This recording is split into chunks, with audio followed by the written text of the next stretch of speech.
The rifle barrel trembled in her hands. Target 300 meters downrange. Wind from the east. Her finger brushed the trigger, then froze. She missed. Again. The drill instructor's voice cracked like a whip across Fort Carson's firing range. "You're done, Carter." 23 days of training, 0 qualifying scores, the platoon's worst shooter. But here's what nobody knew. Maya Carter had been a national precision shooting champion at 17, state tactical pistol winner, long-range rifle record holder. She could thread a bullet through a keyhole at 800 meters. So why was she failing every single test? Because 3 weeks ago, during her first combat scenario drill, she'd realized something that made her blood run cold. She was terrifyingly good at killing people, and that realization had shattered everything she thought she knew about herself. Now, as she packed her duffel bag to go home in disgrace, a stranger in an unmarked uniform appeared in her barracks doorway. "Private Carter," he said quietly, "your real training starts tonight." Before we continue, if you're enjoying this story, hit that like button and drop a comment with your city below. I want to see how far this story travels across the world. Now, let's dive in. The Colorado sun beat down on Fort Carson's Range 14 like a hammer on an anvil. Heat shimmered off the concrete firing positions, turning the distant targets into wavering mirages. Maya Carter stood at position 7, the same spot she'd occupied for 3 weeks straight, the same spot where her military career was currently dying a slow, humiliating death. Her M4 carbine felt like it weighed 1,000 pounds. "Targets at 300 meters, Drill Sergeant Marcus Reeves barked, his voice carrying that particular edge of disgust he reserved especially for her. "Shooters, you have 30 seconds to engage. On my mark." Maya's hands were already shaking. She pressed the stock into her shoulder, trying to remember everything she'd deliberately forgotten.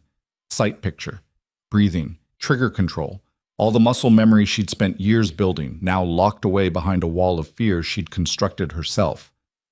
"Mark!" The crack of gunfire erupted down the line. Brass casings clinked onto concrete.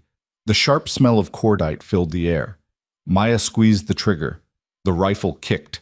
The target 300 meters away remained untouched. She fired again. Another miss. And again. The steel plate mocked her with its silence. No satisfying ping of impact, just the whistle of rounds disappearing into the dirt berm beyond.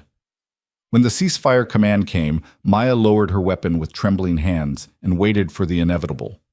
Sergeant Reeves walked the line, checking targets through his binoculars. He paused at each position, calling out scores.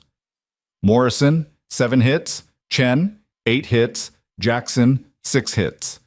Then he reached position 7. The pause lasted 3 full seconds. "Carter?" His voice could have cut steel. "0 again." A few recruits down the line snickered. Maya heard someone whisper, "How the hell did she even pass MEPS?" Reeves moved directly in front of her, close enough that she could see the disgust carved into the lines of his weathered face. "Private Carter, in 23 days of basic training, you have not qualified on a single weapons system. Not one. You are a safety hazard, a liability, and an embarrassment to this platoon." Maya kept her eyes forward, jaw clenched.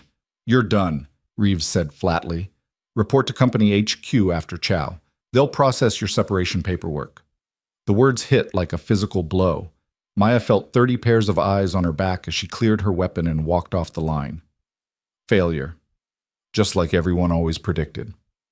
The mess hall was a concrete box filled with the clatter of trays and the low rumble of exhausted conversations. Maya sat alone at a corner table, staring at a plate of food she had no intention of eating. Her duffel bag was already half-packed back in the barracks. By this time tomorrow, she'd be on a bus heading back to Philadelphia, back to her mother's disappointed face, back to her brother's knowing smirk. "Told you the Marines would chew you up." Her recruiting officer had painted such a clear picture. Honor, purpose, becoming part of something bigger than herself. She'd enlisted to prove she wasn't the screw-up her family thought she was. Instead, she'd just confirmed every doubt they'd ever had. "Mind if I sit?" Maya looked up. The man standing beside her table wasn't wearing the standard drill instructor's campaign cover. Instead, he wore woodland camouflage utilities with no name tape, no unit insignia, nothing but the silver oak leaves of a lieutenant commander on his collar. He was maybe 40, with the kind of weathered face that suggested he'd spent more time in combat zones than behind a desk. His eyes were what caught her attention, sharp, analytical. The eyes of someone who saw through pretense like glass. Sure, sir, Maya said automatically, straightening despite herself. The officer sat down across from her, setting a plain manila folder on the table between them. He didn't touch his own food tray. Instead, he studied her with the intensity of a diagnostician examining a patient. "I'm Commander Elias Grant," he said quietly. His voice had a strange quality, calm but weighted, like every word had been carefully chosen. "And you and I need to have a very interesting conversation about your spectacular failure rate." Maya's stomach dropped. "Sir, if this is about my discharge paperwork, it's not." Grant opened the folder. Maya's breath caught. Inside were photographs. Competition medals, news clippings, score sheets, all of them from her life before the Marines. "Maya Elizabeth Carter," Grant read aloud, his tone almost conversational. "National Junior Precision Rifle Champion, age 17. Pennsylvania State Tactical Pistol Gold Medalist, age 16. East Coast Long Range Rifle Record Holder. Youngest person to achieve a confirmed hit at 1,243 meters during civilian competition." He looked up from the file. "That was you, wasn't it?" The mess hall noise seemed to fade into static. Maya's pulse hammered in her ears. "Those were just sport competitions," she said carefully. "Years ago." "Sport competitions," Grant repeated, flipping through more pages. "Right. Let's see, expert classification in 3 separate shooting disciplines by age 18. Perfect scores in every qualification round you ever entered. Recruited by 2 separate Olympic development programs." He closed the folder with a soft thump. "So explain something to me, Private Carter. How does someone with world-class marksmanship fail every single shooting test in basic training? And I mean every single one. Rifle qualification? Failed. Pistol qualification? Failed. Combat marksmanship?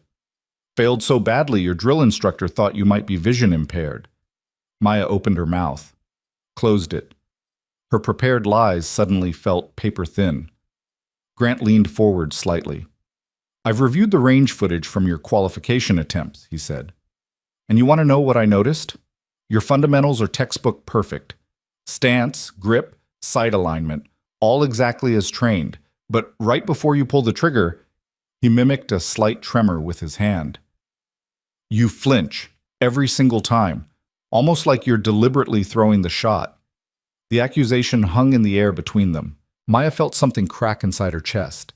3 weeks of lying, of pretending to be incompetent, of burying everything she'd once been proud of. It all came pressing down at once. "Because I did," she said quietly. Grant's expression didn't change, but his eyes sharpened with interest. "You deliberately failed." "Yes, sir." "Why?" Maya looked down at her untouched food. The words felt like they'd been stuck in her throat for weeks. "Week 2 of training," she said finally. "We did our first combat scenario drill. Pop-up targets in a mock village. Some of them were hostiles, some were civilians. We were supposed to make split-second decisions." Grant waited. "I got a perfect score," Maya continued. Her voice had gone flat, emotionless. 12 targets, 12 hits, no civilians hit, fastest time in the platoon. "That sounds like success." "That's what I thought too, until I was lying in my rack that night, replaying it in my head." Maya's hands clenched into fists on the table, and I realized something that scared the hell out of me. "What?" She looked up and met his eyes directly. I didn't hesitate, not even for a second. The targets popped up, and I just neutralized them, smooth, efficient, like I'd done it 1,000 times before. Her voice dropped to almost a whisper. "I'm really, really good at killing people, Commander." And that realization made me understand I had no idea who I actually was. The mess hall clatter continued around them, oblivious.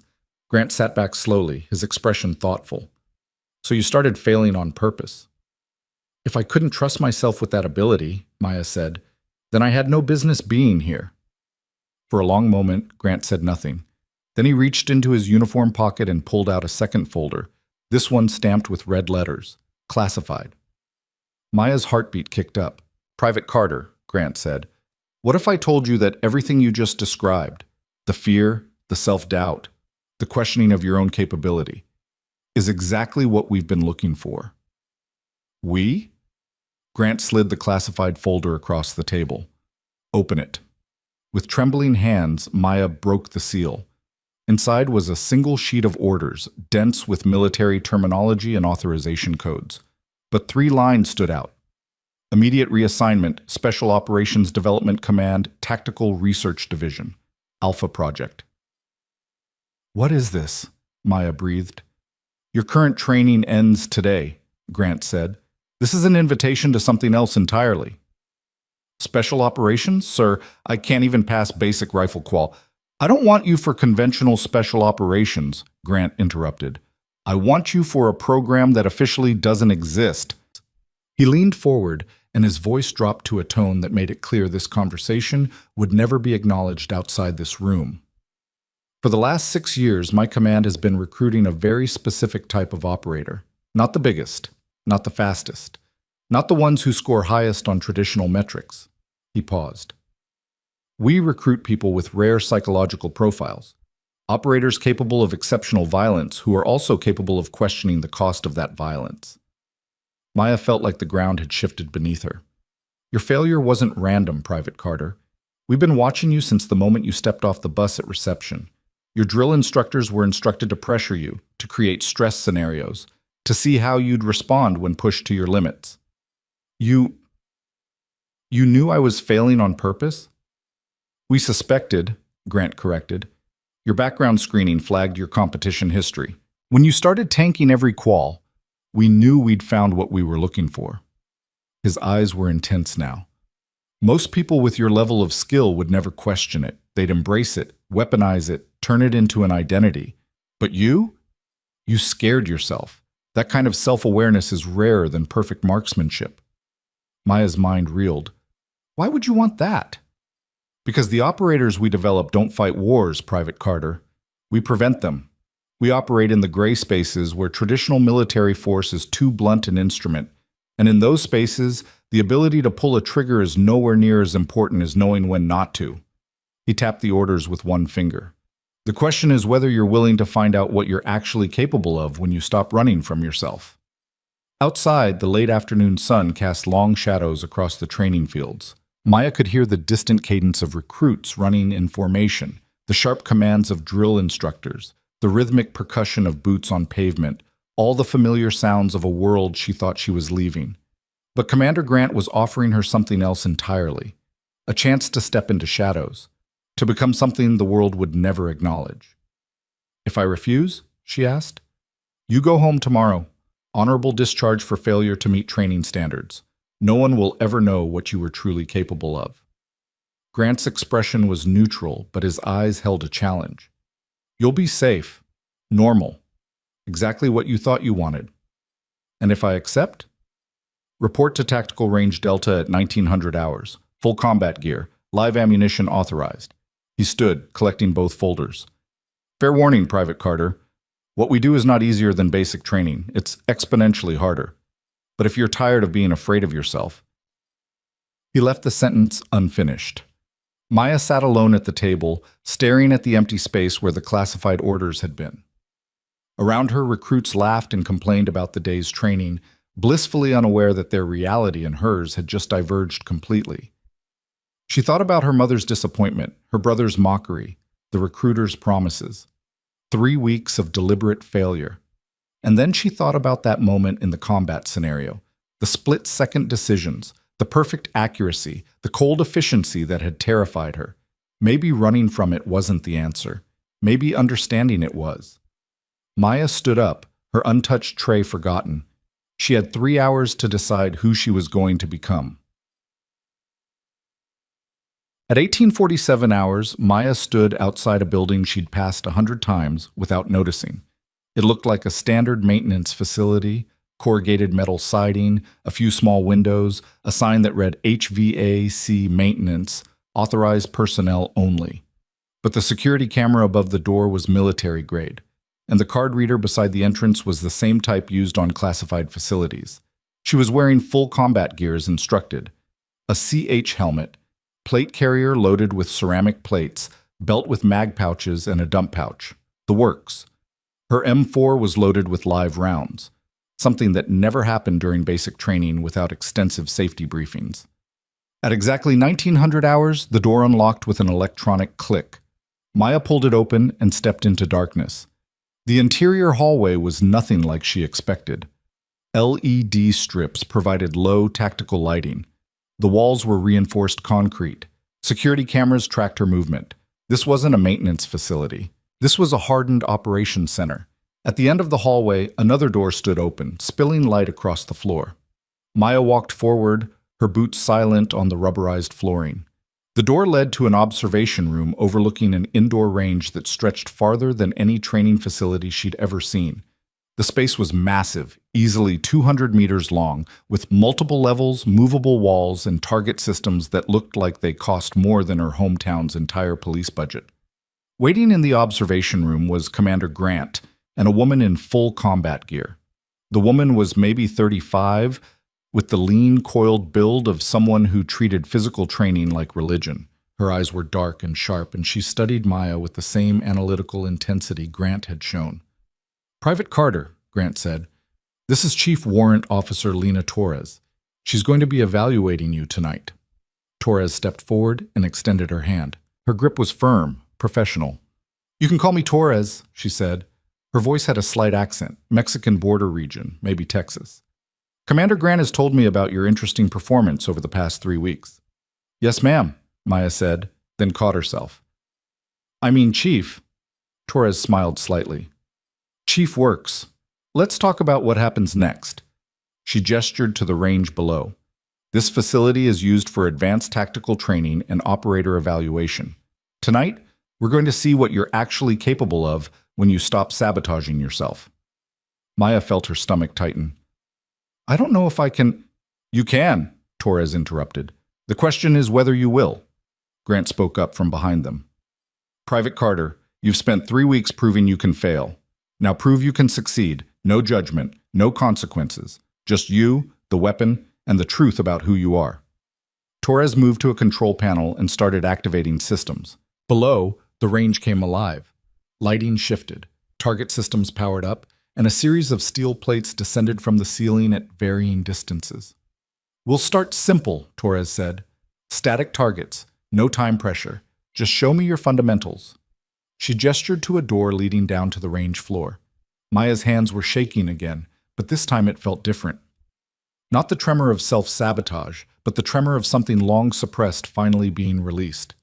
She descended the stairs and stepped onto the range floor. The air smelled like gun oil and fresh concrete. The lighting was perfect, bright enough to see clearly, but positioned to eliminate glare on the targets. She approached the firing line and looked down range.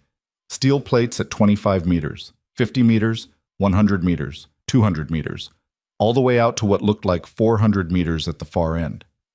Torres's voice came through speakers overhead. "Weapon hot. Engage targets at your own pace. Start close, work your way out." Maya raised her M4 and settled into her stance. For 3 weeks, she'd fought against every instinct she had. Now, alone on this range with no one watching but 2 people who already knew her secret, she let those instincts surface. The first shot surprised her with its smoothness. The trigger broke clean. The recoil impulse traveled straight back. And 25 meters downrange, a steel plate rang like a bell. She shifted to the next target. Another perfect hit. Then the 50-meter plates. 3 rounds, 3 hits. Her breathing steadied. Her hands stopped shaking.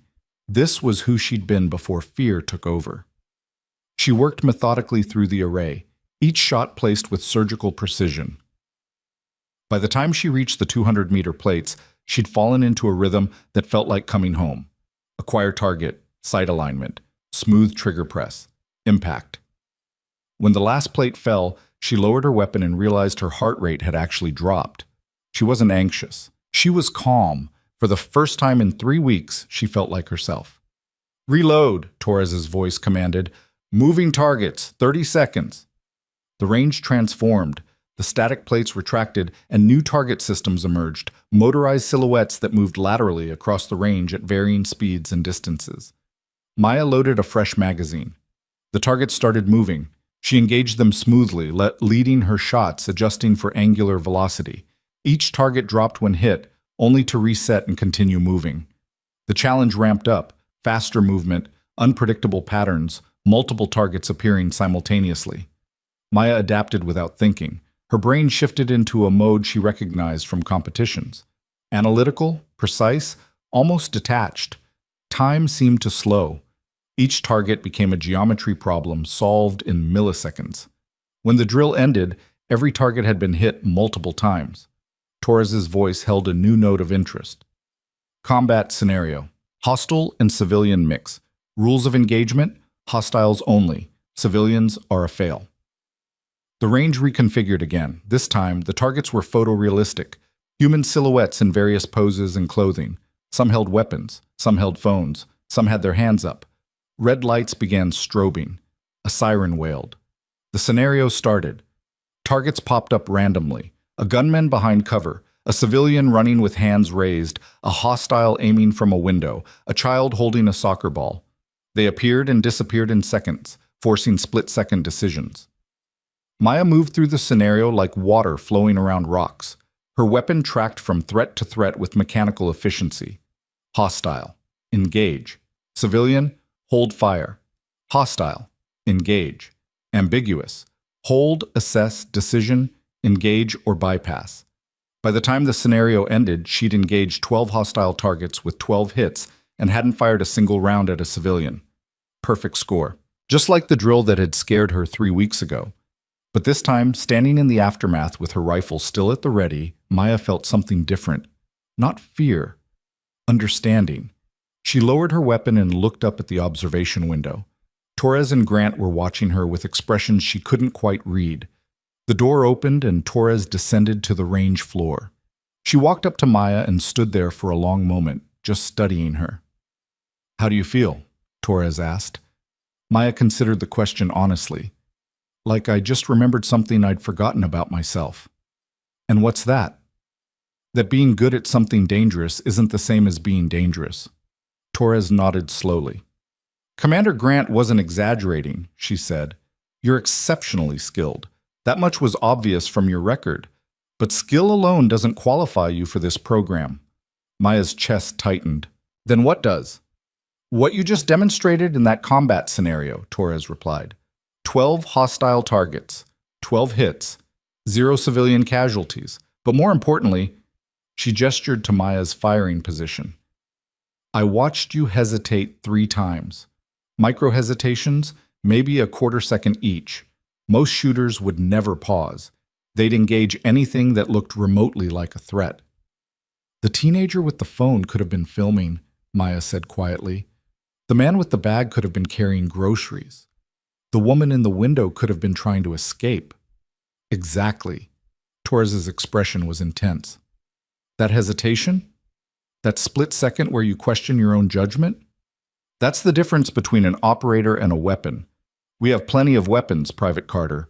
What we need are operators who understand the difference." Grant's voice came through the speakers. "Torres, bring her up." They climbed back to the observation room, where Grant was reviewing data on multiple monitors. Maya could see her performance metrics displayed in real time. Shot placement, reaction times, decision accuracy, even biometric data tracking her heart rate and stress levels. "Private Carter," Grant said, turning to face her. "What Torres just put you through was a condensed version of our initial operator assessment. Most candidates train for months before they're ready to attempt it. You just walked in cold and scored in the 97th percentile." Maya didn't know what to say. "But scores aren't why you're here," Grant continued. "You're here because 3 weeks ago, when you realized how effective you were at violence, your first instinct was fear, not pride, not excitement. Fear." He paused. "That's the psychological profile we're looking for." Torres pulled up a chair and gestured for Maya to sit. "Let me explain what we actually do," she said. "This program, officially designated Special Activities Development Research, though we just call it the project, was created 6 years ago to address a specific problem in modern conflict. Grant took over. Traditional special operations are designed for direct action, kill or capture high-value targets, raid enemy positions, surgical strikes. They're excellent at what they do. But increasingly, our biggest threats aren't military. They're asymmetric, ideological. They live in the spaces between nations, between laws, between what's military action and what's law enforcement. We needed a different kind of operator, Torres said. Someone who could operate in those gray spaces. Someone with the capability for extreme violence, but also the judgment to prevent violence from being necessary in the first place. Maya's mind raced. You're talking about intelligence work. Intelligence is part of it, Grant said, but also diplomacy, psychology, cultural expertise, advanced technology skills, all combined with world-class tactical capability. We recruit operators who can have coffee with a warlord in the morning and rappel into a hostile facility at night. People who can build relationships and burn buildings, who can talk someone off a ledge or put them in the ground. He gestured to the range below. Your marksmanship makes you capable of the second part, but your fear of that capability makes you potentially capable of the first. Torres leaned forward. Here's what I'm authorized to offer you, Private Carter. If you accept assignment to this program, your basic training ends immediately. You'll enter an 18-month selection and training pipeline that will be the hardest thing you've ever attempted. Language immersion, advanced tactical training, intelligence craft, urban operations, psychological conditioning, every skill necessary to operate alone in denied areas. If you complete the pipeline, Grant added, you'll be assigned to a small team of operators who work on problems that officially don't exist. You'll have no public profile, no official record of your operations, no recognition, no award ceremonies. No one will ever know what you do. And if I fail the pipeline? Maya asked. Honorable discharge, Torres said.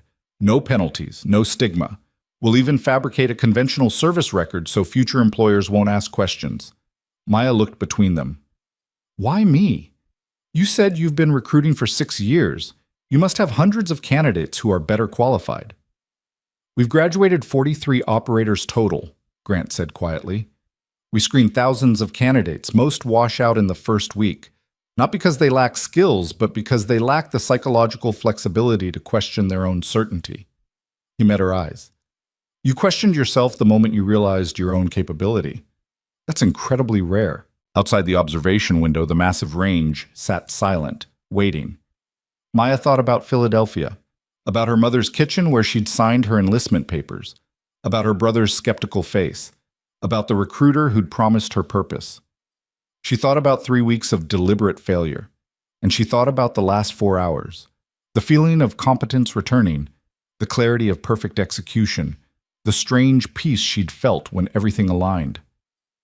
How long do I have to decide? She asked. Grant and Torres exchanged glances. You already decided, Torres said gently. The moment you showed up tonight in full combat gear, weapons hot, ready to face what you'd been running from. She smiled. Now you're just negotiating with yourself about whether to admit it. Maya felt a laugh bubble up, surprised, slightly hysterical. That obvious? I've done this 43 times, Torres said. You all have the same look when you realize there's a door that's been closed your whole life, and someone just offered you the key. Grant pulled out a tablet and brought up a digital form. This is an assignment, acceptance, and security clearance agreement. If you sign, you'll be transferred to Project Authority immediately. You'll begin initial screening tomorrow morning at 0500. Your basic training platoon will be told you were medically separated. All records of this conversation will be classified. He handed her the tablet. Maya stared at the screen. The cursor blinked in the signature field. One tap, and she'd step into a world that officially didn't exist. One tap, and she'd stop running from the person she was afraid to be. Her finger hovered over the screen. She thought about that combat scenario 3 weeks ago, the one that had broken her certainty, the one where she'd moved through threats with cold precision and then lain awake terrified of her own capability. But tonight, she'd run that same scenario again. And this time, she understood something she hadn't before. The fear wasn't a warning that she was dangerous. The fear was proof that she could be trusted with danger, because the truly dangerous people never question themselves at all. Maya signed. The screen flashed green, assignment accepted. Grant took the tablet back. Welcome to the project, Candidate Carter. Torres will escort you to your new billeting. Get some sleep. Tomorrow, we find out if you're actually as tough as your file suggests. Torres stood and headed for the door. Maya followed, her mind still processing everything that had happened in the last 4 hours. At the doorway, she paused and looked back. Commander Grant? He looked up from his monitors. Thank you, Maya said quietly, for seeing what I couldn't. Grant's expression softened slightly. Thank me after you survive the next 18 months. Torres? Sir? Don't go easy on her. Torres grinned. Wouldn't dream of it, sir. They walked through the facility's corridors in silence. Torres led Maya past classified briefing rooms, armories stocked with weapons Maya didn't recognize, and training spaces designed for scenarios she couldn't imagine. Finally, they reached a small dormitory wing.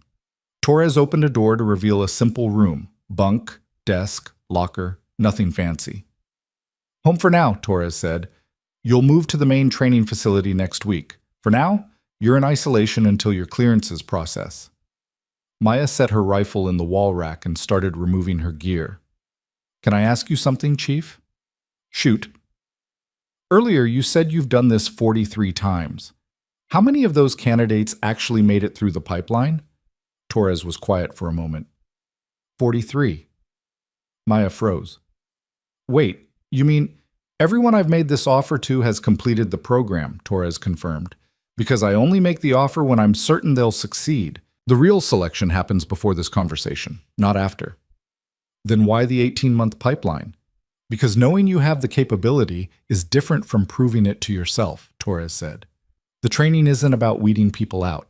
It's about building them up, giving them tools, skills, knowledge, showing them what they're actually capable of when they stop limiting themselves. She moved to the door, then paused. Get some sleep, Carter. Tomorrow we start teaching you a language you've never heard, show you technology you didn't know existed, and put you through tactical scenarios that'll make tonight's range drill look like a warm-up. You're going to hate me for about 3 months, then you're going to understand why we do it this way. I don't hate easy, Chief. Torres smiled. Good. Neither do I. She left, the door clicking shut behind her. Maya sat on the edge of the bunk, still processing. 24 hours ago, she'd been the platoon failure, packing her bags to go home in disgrace. Now she was a candidate in a program that officially didn't exist, about to embark on training that would remake her completely. She thought about her mother, her brother, the life she'd left behind in Philadelphia. They'd never know what happened to her after tonight. And somehow, that felt exactly right. Because the best victories weren't the ones that made headlines. They were the ones that prevented headlines from needing to be written. Maya lay back on the bunk and closed her eyes. Tomorrow, her real training began.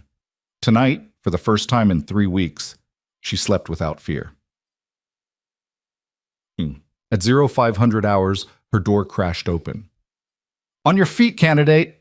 Maya jolted awake to find Torres standing in the doorway, already in combat gear, holding a rucksack that looked like it weighed 80 pounds. Welcome to day 1, Torres said with a grin that promised pain. Hope you enjoyed your sleep. It's the last full night you'll get for the next 6 months. Maya rolled out of the bunk, her body moving on autopilot. Full combat gear, ruck loaded to 50 pounds, formation in 15 minutes. Torres tossed the rucksack at her. And Carter? Yeah, Chief? The range drill last night? That was the easy part. She disappeared into the hallway. Maya looked at the rucksack, then at the combat gear she'd just taken off 7 hours ago. Somewhere in the back of her mind, a small voice whispered that she could still walk away, that this was insane, that she was signing up for a world of classified operations and invisible wars and a life that couldn't exist on any official record. But a louder voice, the one that had been silent for 3 weeks while she failed on purpose, that voice was finally awake again. And it was ready. Maya started gearing up, a smile tugging at the corner of her mouth, because she'd spent her whole life being afraid of who she might become. Now she was about to find out. 14 minutes later, Maya stood in formation outside a building she'd never seen on any base map. Her rucksack dug into her shoulders with precisely calibrated misery, 50 pounds of weight distributed to create maximum discomfort over extended movement. Her combat gear was already soaked with sweat, despite the pre-dawn cold. She wasn't alone. 5 other candidates stood in the formation, all wearing the same blank expression of people who'd just realized they'd volunteered for something that might break them. 4 men, 1 other woman. Nobody spoke. Nobody made eye contact. Torres paced in front of them like a wolf evaluating prey. "Welcome to Selection Phase 1, she announced. "For the next 6 weeks, you will live, train, and operate as a candidate unit. Your instructors will evaluate everything: tactical proficiency, physical capability, psychological resilience, and most importantly, your ability to make decisions under extreme pressure." She stopped pacing and looked each candidate directly in the eyes. "You were all recruited because you possess skills we need. But skills alone don't make operators.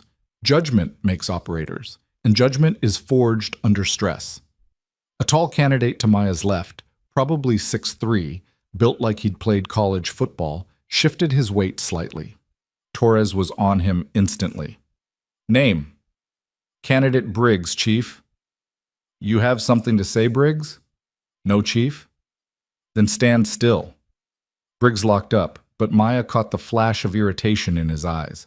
Former athlete, probably used to being the best in the room. The kind of guy who'd spent his whole life having doors opened because of physical ability. She recognized the type because she'd competed against them in shooting sports. The ones who thought natural talent was enough, who'd never had to question whether their gifts came with responsibilities. Torres continued. "This program has a 100% graduation rate for candidates who reach this formation. That statistic is not a comfort. It means we've already decided you're capable. What remains to be seen is whether you're willing to become someone different than who you are right now." She gestured to a waiting truck. "Load up. We're moving to the training facility. No talking, no questions. You'll understand when we arrive." The facility was 2 hours north, buried in mountains that didn't appear on civilian maps. The truck wound through switchbacks and security checkpoints, each one more intimidating than the last. By the time they arrived, dawn had broken over peaks that looked like they'd been designed to break people. The compound itself was invisible until they were practically on top of it, a series of reinforced structures built into the mountainside, camouflaged so well that Maya only spotted them because of the blast doors that opened to receive the truck.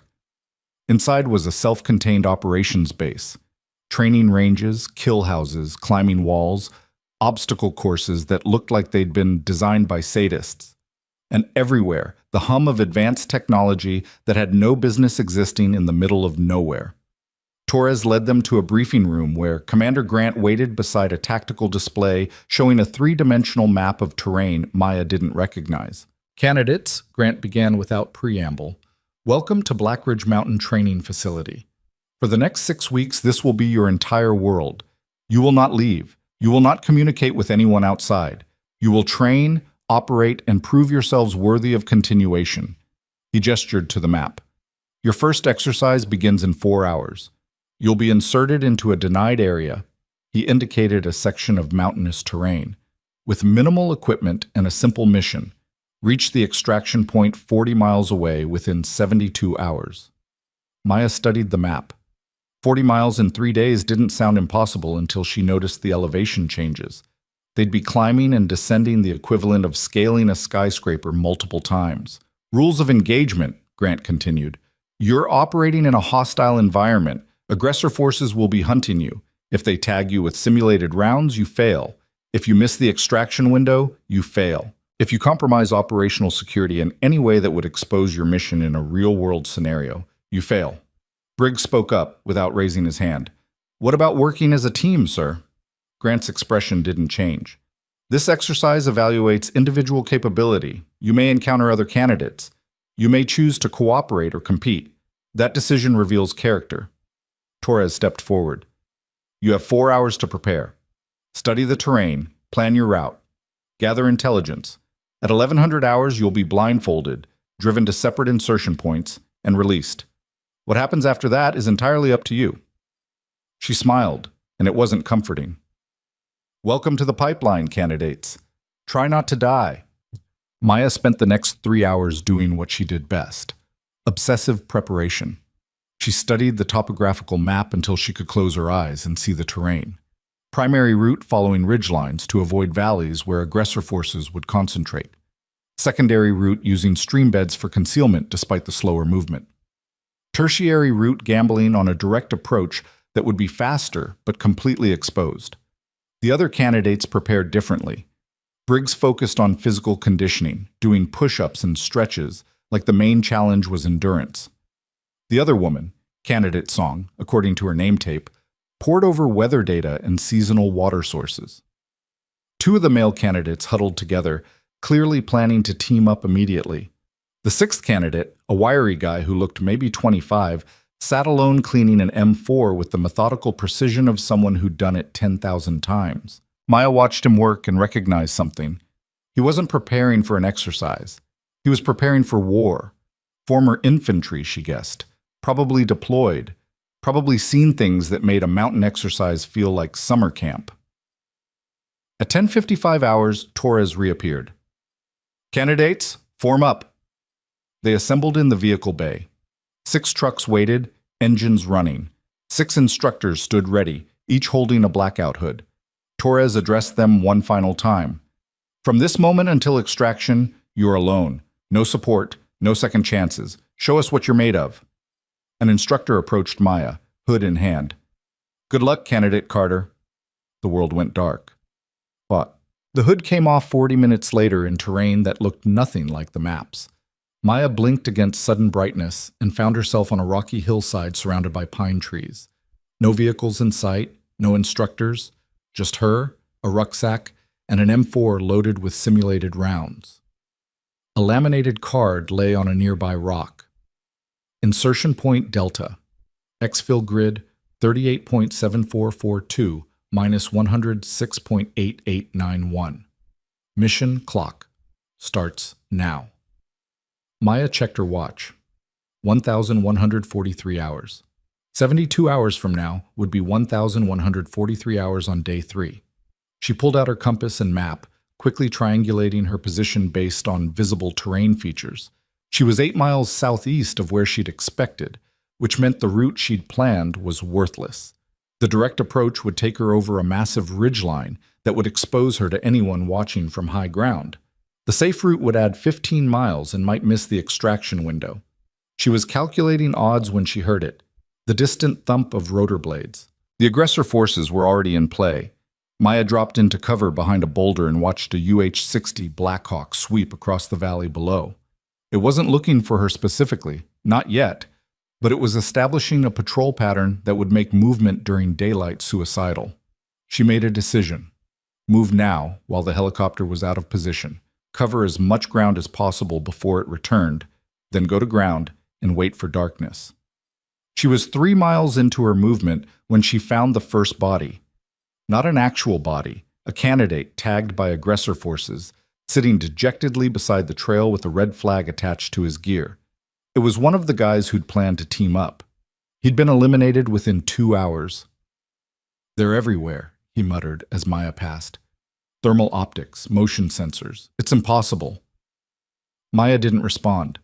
Talking to failed candidates wouldn't help her. She pushed deeper into the mountains, moving fast but carefully, always keeping cover between herself and likely observation points. The rucksack dug into her shoulders. Her boots found every rock. But she maintained pace, eating up miles while the sun climbed higher. At 15:30 hours, she went to ground in a dense thicket and waited. The helicopter made 3 more passes. Ground patrols moved through the valley below. She could hear their radios crackling in the distance. This wasn't a training exercise. This was a full-scale hunter-killer operation designed to teach candidates what real evasion felt like. As darkness fell, Maya allowed herself a cold meal from her ruck. Energy bar, water, nothing that required preparation. Then she checked her map one more time. 28 miles to extraction. 48 hours remaining. Doable, if nothing went wrong. She started moving at 2100 hours, using night vision to navigate terrain that would break ankles in daylight. The temperature dropped into the 30s. Her breath fogged the air. But darkness was her ally now. Thermal imaging worked both ways, and she knew how to minimize her heat signature. She made 12 miles before dawn, moving through terrain so rough that she had to hand-over-hand climb sections in complete darkness. By the time the sun rose, she was exhausted, filthy, and exactly where she needed to be, on the backside of a ridgeline that would hide her from aerial observation. She found a natural depression, covered it with vegetation, and settled into sleep. 3 hours later, voices woke her. Tracks heading west. Recent, maybe 4 hours old. Call it in. We'll pursue. Maya froze. Aggressor patrol, less than 50 meters away. They'd found her trail from the night movement. She had seconds to decide, stay hidden and hope they passed, or relocate and risk exposure. The voices grew closer. Thermal's picking up something. Could be wildlife, could be a candidate. Maya made her choice. She low-crawled out the back of her hide, moving with agonizing slowness through the underbrush. Every sound felt amplified. The rustle of fabric, the scrape of her rifle, her own controlled breathing. Movement! 11 o'clock! She abandoned stealth and ran. The simulated gunfire started immediately, the cracked thump of training rounds passing overhead. Maya sprinted through terrain that wanted to kill her, ducking behind trees using every bit of cover. Her lungs burned, her legs screamed. A round impacted the tree beside her head, close enough that she felt the concussion. She dove into a ravine, rolled, came up running, and disappeared into a section of forest so dense the patrol couldn't follow without exposing themselves. The radio chatter faded behind her. Maya kept running for another mile before she finally stopped, chest heaving, checking for any sign of pursuit. Nothing. She'd evaded them. But now she was off course, burning energy she couldn't spare, and still 20 miles from extraction. Day 2 was when Maya discovered what her body could actually endure. She moved through pain that would have stopped her a month ago. Blisters formed and popped and reformed. Her shoulders bled where the rucksack straps had rubbed them raw. Dehydration turned her mouth into sandpaper despite rationing water carefully. But she kept moving. At 1600 hours, she encountered another candidate. Song, the woman from the initial formation, was crouched beside a stream, refilling water bottles. She looked up as Maya approached, her expression wary. For a long moment, neither spoke. Then Song gestured to the stream. "It's clean," tested it. Maya approached carefully, never quite relaxing. They were competitors, after all, but they were also both still in the exercise, which meant they were both competent. "How far out are you?" Song asked. 12 miles, Maya said, dropping to fill her bottles. "You?" "About the same. Different route." Song studied her. "You're Carter, right? The one Torres brought in from basic?" Maya nodded. "Heard you failed every qual at Carson," Song continued, "then somehow ended up here. That must be an interesting story." "Not really," Maya said neutrally. Song smiled slightly. "You know what I was before this? FBI hostage rescue team. 5 years, 42 successful operations. Then I shot a hostage taker who was using a kid as a shield. Perfect shot. Severed his spinal cord. He dropped instantly. Kid was fine. But afterward..." She trailed off, looking at the water flowing past. "Afterward, I couldn't sleep," Song finished quietly. "Kept seeing his face. Kept running the scenario, wondering if there was another way. My team leader told me I was overthinking it, that the shot was righteous. But I couldn't shake the feeling that maybe being that comfortable with killing meant something was wrong with me." Maya understood immediately. "So you started questioning yourself. And the FBI doesn't have a lot of use for agents who hesitate," Song said. "Torres found me 3 months after I resigned. Said she was recruiting people with my profile." She looked up. People who were too good at violence to ignore it, but too human to embrace it. They finished filling their bottles in silence. "The extraction point is in a valley," Song said finally, "completely exposed from high ground. They'll have it locked down tight. Any candidate who makes it that far will have to punch through a perimeter." "You planning something?" Song stood, shouldering her ruck. "I'm planning to get there first and observe their setup, maybe find a weakness. If you happen to arrive around the same time..." She left the offer hanging. Maya considered. Teaming up violated the spirit of individual evaluation. But the exercise was designed to test judgment, and sometimes good judgment meant recognizing when cooperation was smarter than competition. "What time are you planning to arrive?" "Just before the extraction window. 1100 hours, day 3. Gives me time to scout without sitting exposed for hours." Maya nodded slowly. See you there? Song headed west. Maya waited 10 minutes, then continued north on her own route. The smart play was to approach separately, observe independently, and only cooperate if the tactical situation demanded it. But as she hiked through the afternoon heat, Maya couldn't shake the feeling that Song had just given her a gift: information about the extraction point defenses, delivered in a way that built trust without creating obligation. It was exactly the kind of social engineering that would be essential in real operations. Maybe the exercise was testing more than just individual capability. Maybe it was testing whether they understood that lone wolves usually died alone.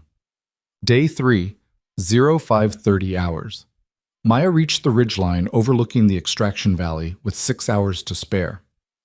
The scene below made her stomach sink. The extraction point was a cleared area maybe 50 meters across. Helicopter landing zone, obviously. But surrounding it was a defensive perimeter that would make penetration almost impossible. Observation posts on every high point, roving patrols, and what looked like thermal imaging systems covering the approaches. This wasn't an exercise. This was a practical demonstration that even reaching the objective didn't guarantee success. Maya settled into a concealed position and started mapping the defenses. Guard rotations, patrol patterns, dead zones in the thermal coverage. She had 6 hours to find a weakness that might not exist. At 0830 hours, movement to her left caught her attention. Song appeared, moving with the practiced stealth of someone who'd done this for a living. She took position 50 meters from Maya, probably not knowing she was there, and began her own observation. Maya stayed still and watched. Over the next 2 hours, 3 more candidates appeared in the hills around the valley. Briggs, moving with surprising competence for someone she'd written off as just an athlete.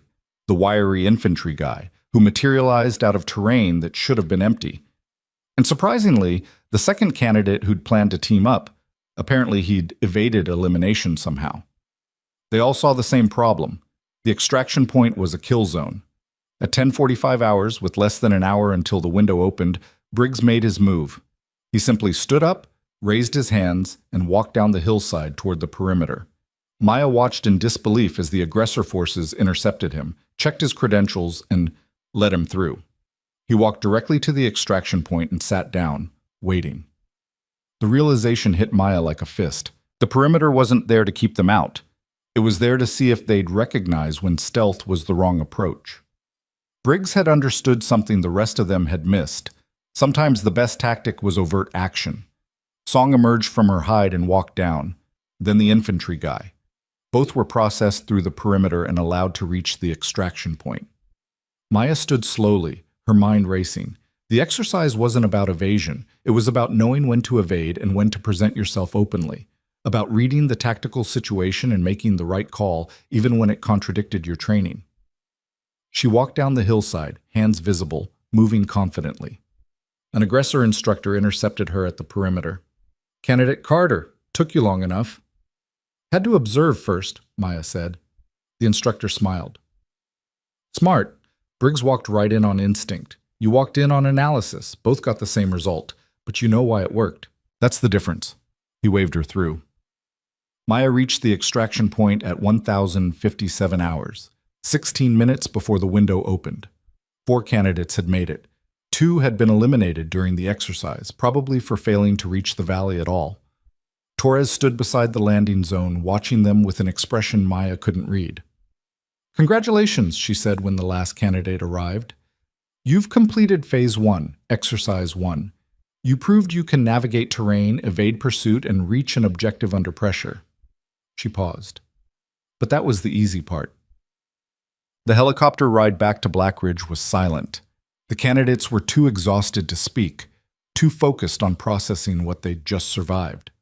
Maya stared out the window at the mountains that had nearly broken her, feeling a strange sense of accomplishment mixed with the certainty that this was just the beginning. At the facility, they were given 4 hours to shower, eat, and rest, then back to formation for evaluation. Commander Grant addressed them in the same briefing room where the exercise had been introduced. 4 of 6 candidates completed the exercise, he said. Acceptable ratio. The 2 who failed will receive counseling and return to their original units. The rest of you advance to the next phase. He pulled up a new tactical display. For the next 3 weeks, you will undergo intensive language immersion. Candidate Carter, you've been assigned Pashto. Candidate Song, Mandarin. Candidate Briggs, Arabic. Candidate Martinez, the infantry guy, finally named, Russian. Maya felt her exhaustion deepen. Language immersion meant 12-hour days of classroom instruction followed by practical application. It meant rewiring her brain to think in different grammatical structures. It meant cultural education that went far beyond vocabulary. After language immersion, Grant continued, you'll move into advanced tactical training, close quarters battle, advanced marksmanship, demolitions, and specialized insertion techniques. Then intelligence craft, surveillance, counter-surveillance, social engineering, and psychological operations. He looked at each of them directly. You have 18 months to become operators. We've just used 3 days to prove you can walk 40 miles. The real work starts tomorrow. Torres stepped forward. Dismissed. Get some sleep. You'll need it. That night, lying in her bunk with muscles that screamed and blisters that wept, Maya replayed the exercise in her mind. She'd made it. Not because she was the fastest or the strongest or even the best trained. She'd made it because she'd done what she always did. Observed, analyzed, and made decisions based on understanding rather than assumption. The knock on her door came at 2200 hours. Enter, Maya called. Torres stepped in, carrying 2 cups of coffee. She handed one to Maya and sat in the desk chair. Thought you might want a debrief, Torres said. Maya sat up, wincing. I'm listening.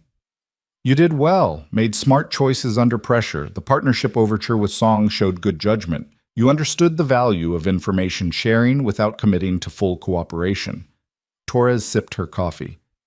But I saw something else during your movement. Want to guess what? Maya thought back.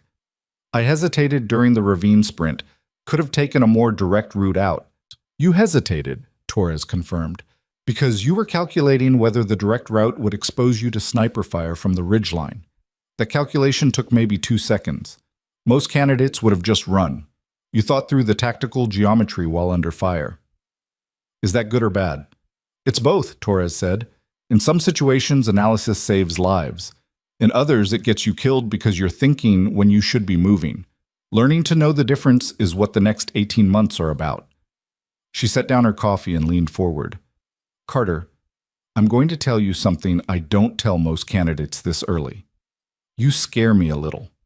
Maya blinked. What? Your technical proficiency is off the charts. Your judgment is solid. Your psychological profile suggests you'll handle the moral complexity of our operations better than most. Torres's expression was serious. But you have one weakness that could destroy you if you don't address it. What weakness? You're still afraid of yourself, Torres said quietly. You proved in that range drill that you can execute flawlessly, but you're always questioning whether you should. That questioning is valuable. It's why we recruited you. But if it becomes paralysis, it'll get you killed. Maya felt the words hit home. So what do I do? You learn to trust your judgment the same way you trust your marksmanship, Torres replied. You accept that being good at violence doesn't make you violent, that capability and intent are different things, that the world needs people who can do terrible things but choose not to unless absolutely necessary. She stood, collecting both coffee cups. Get some sleep, Carter. Tomorrow we start teaching you Pashto. And fair warning, the instructor is a former Mujahideen commander who learned English by interrogating Soviet prisoners. He's not gentle. Torres headed for the door, then paused. One more thing. That moment in the ravine when you calculated the sniper angles? That wasn't hesitation. That was battlefield geometry. Don't let anyone tell you that thinking makes you weak. In our world, thinking is what separates operators from corpses. She left. Maya lay back down, Torres's words echoing in her mind. You're still afraid of yourself. The truth was sharper than she wanted to admit.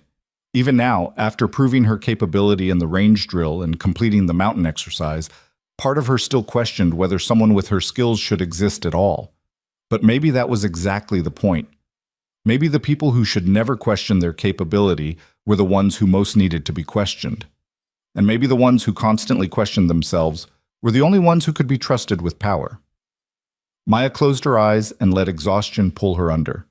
Tomorrow, she'd start learning how to think in a language she'd never heard. But tonight, she'd learned something more important, that fear of your own strength wasn't weakness. It was wisdom.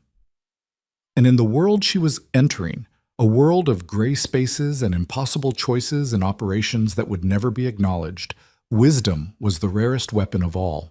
The Pashto instructor walked into the classroom at 0600 hours, carrying a scarred leather bag and an expression that suggested he'd stopped caring about American sensibilities somewhere around 1987.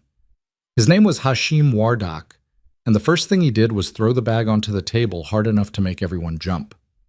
English is the language of tourists and conquerors, he announced in heavily accented but perfectly clear English. Pashto is the language of survivors. For the next 3 weeks, you will learn to think like someone who has buried their family, rebuilt their village, and still knows how to smile at strangers while planning 10 moves ahead. He pulled a worn AK-47 receiver from the bag and set it on the table. This is lesson 1. In Pashto, this is called a topak. But the word means more than gun. It means heritage. It means honor. It means the difference between being a man and being prey. His dark eyes swept the 3 candidates assigned to his course, Maya, Briggs, and a new arrival named candidate Holland. If you cannot understand the weight of words, you cannot understand the people who speak them. Maya realized immediately that this wasn't going to be traditional language instruction. This was cultural immersion designed to rewire how they processed reality. For 12 hours a day, Wardak drilled them in conversational Pashto, not textbook phrases, but the kind of language spoken in mountain villages where American drones circled overhead and trust was a currency more valuable than gold. He taught them how to negotiate for safe passage, how to insult someone's honor without triggering blood feuds, how to distinguish between a genuine invitation and a polite death sentence. You say Dera Manana, thank you very much, but your tone is wrong, Wardak corrected Maya on day 3. You sound like you're ordering coffee. In my language, gratitude carries obligation. If you thank someone incorrectly, you either insult them or bind yourself to repay a debt you don't understand. He made her repeat the phrase 50 times until the inflection carried proper weight. At night, after classroom instruction, they were required to maintain conversations entirely in Pashto. No English allowed. Maya lay in her bunk translating her thoughts into alien grammatical structures, feeling her brain slowly rewire itself. By week 2, she was dreaming in Pashto. By week 3, she understood what Wardak had meant about language being more than communication. It was a window into how entire populations process trust, honor, violence, and survival. On the final day of immersion, Wardak gave them a practical exercise. You are in a village, he said, speaking only Pashto now. The elder's son has been killed by men you are hunting. The elder knows where these men are hiding. You must convince him to tell you without offering money, making threats, or revealing your true purpose. You have one conversation, fail, and your targets escape. Begin. Maya stepped into the role-play scenario set up in an adjacent room. The elder was another instructor wearing traditional clothing, his face weathered and suspicious. She approached with proper deference, touched her hand to her heart in greeting, and began to speak. The conversation lasted 40 minutes. Maya never mentioned the men she was hunting. Instead, she talked about honor, about the obligation of fathers to protect their sons' legacies, about how justice could be served without creating new cycles of revenge. She listened more than she spoke. She acknowledged grief without offering empty comfort, and slowly, carefully, she built a bridge between what she needed and what the elder wanted. When she walked out of the room, Wardak was waiting. How did I do? Maya asked in English, exhausted. Wardak smiled for the first time in 3 weeks. He told you where the men are hiding, Wardak said. But more importantly, he believes you will kill them in a way that honors his son's memory. That is the difference between information and trust. He handed her a certification document. You are not fluent, he said. Fluency takes years, but you understand the heart of the language. That is enough for what you will become. Advanced tactical training began the next day, and it made the mountain exercise feel like a nature hike.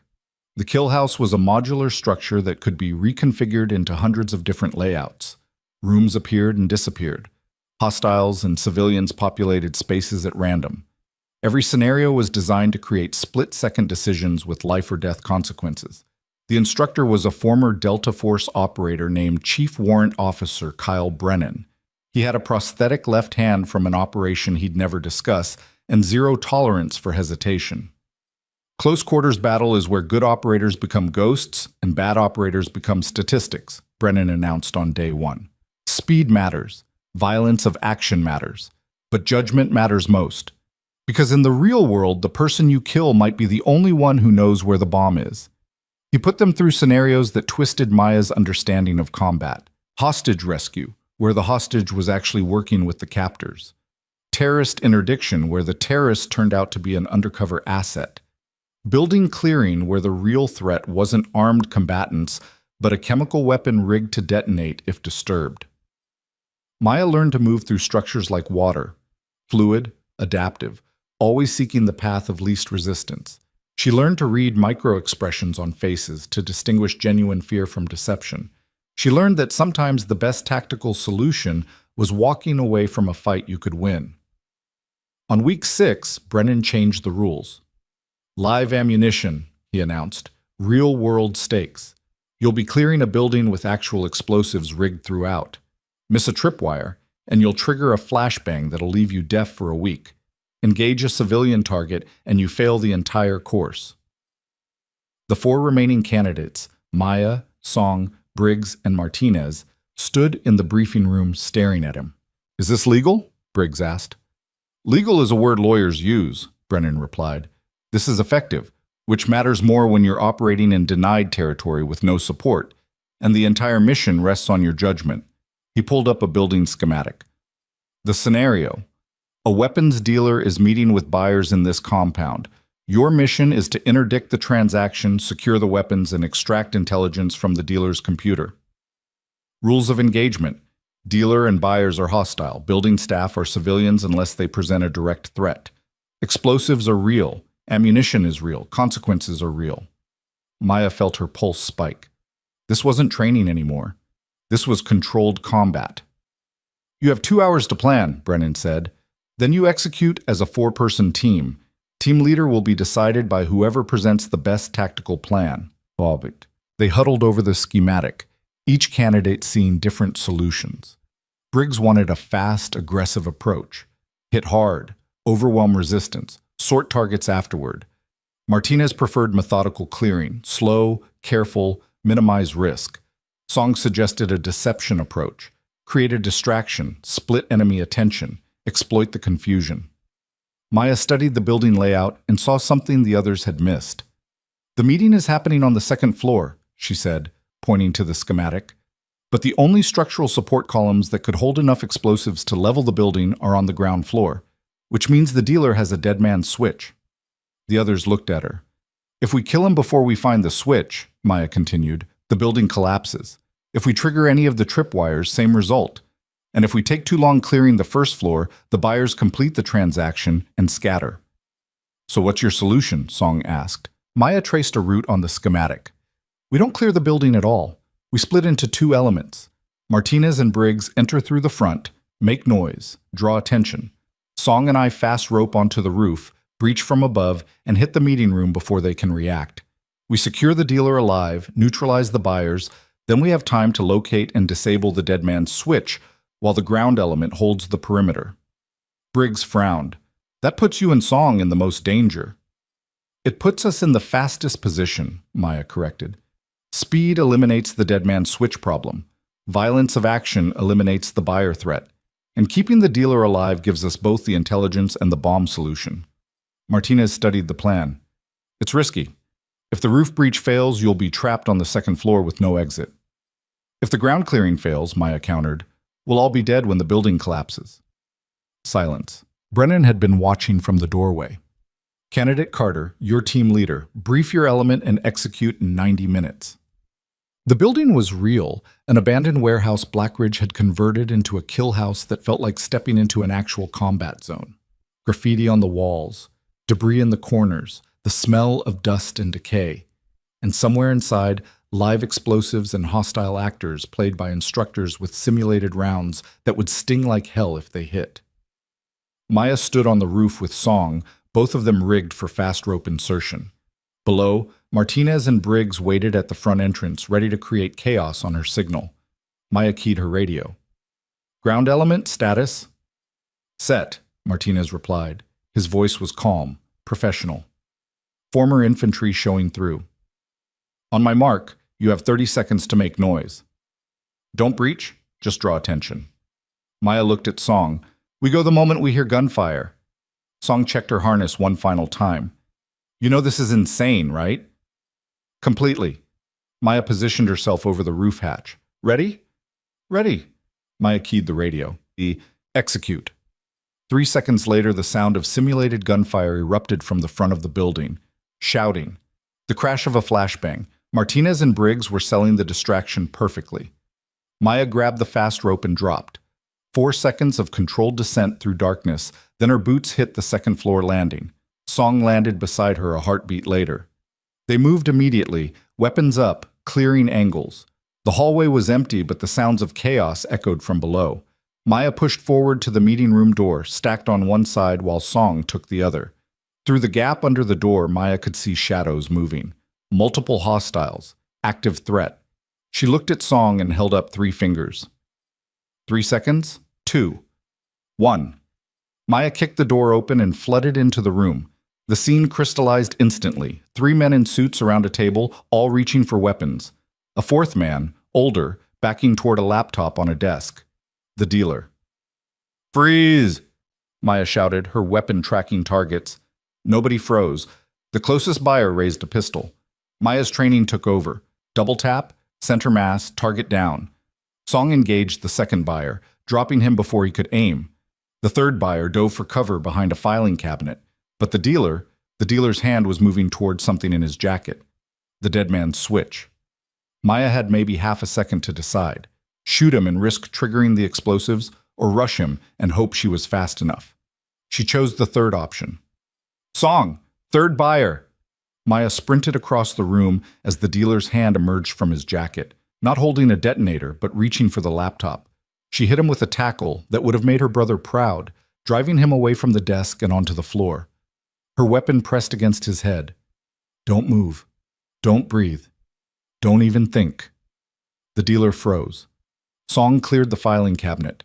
The third buyer was down, tagged by simulated rounds. Maya keyed her radio, her heart hammering. "Ground element, second floor secure. 3 hostile actors neutralized, dealer in custody. Sweep for explosives." Brennan's voice came through her earpiece. "Hold position. Exercise is not complete." Maya's blood ran cold. "What?" "Check the laptop, Carter." Still keeping her weapon on the dealer, Maya reached for the computer. The screen showed a countdown timer. 2 minutes, 14 seconds. "It's a bomb trigger," Maya breathed. "He was going to blow the building during the meeting." "Not quite," Brennan said. "Read the screen more carefully." Maya looked again. The countdown wasn't labeled detonation.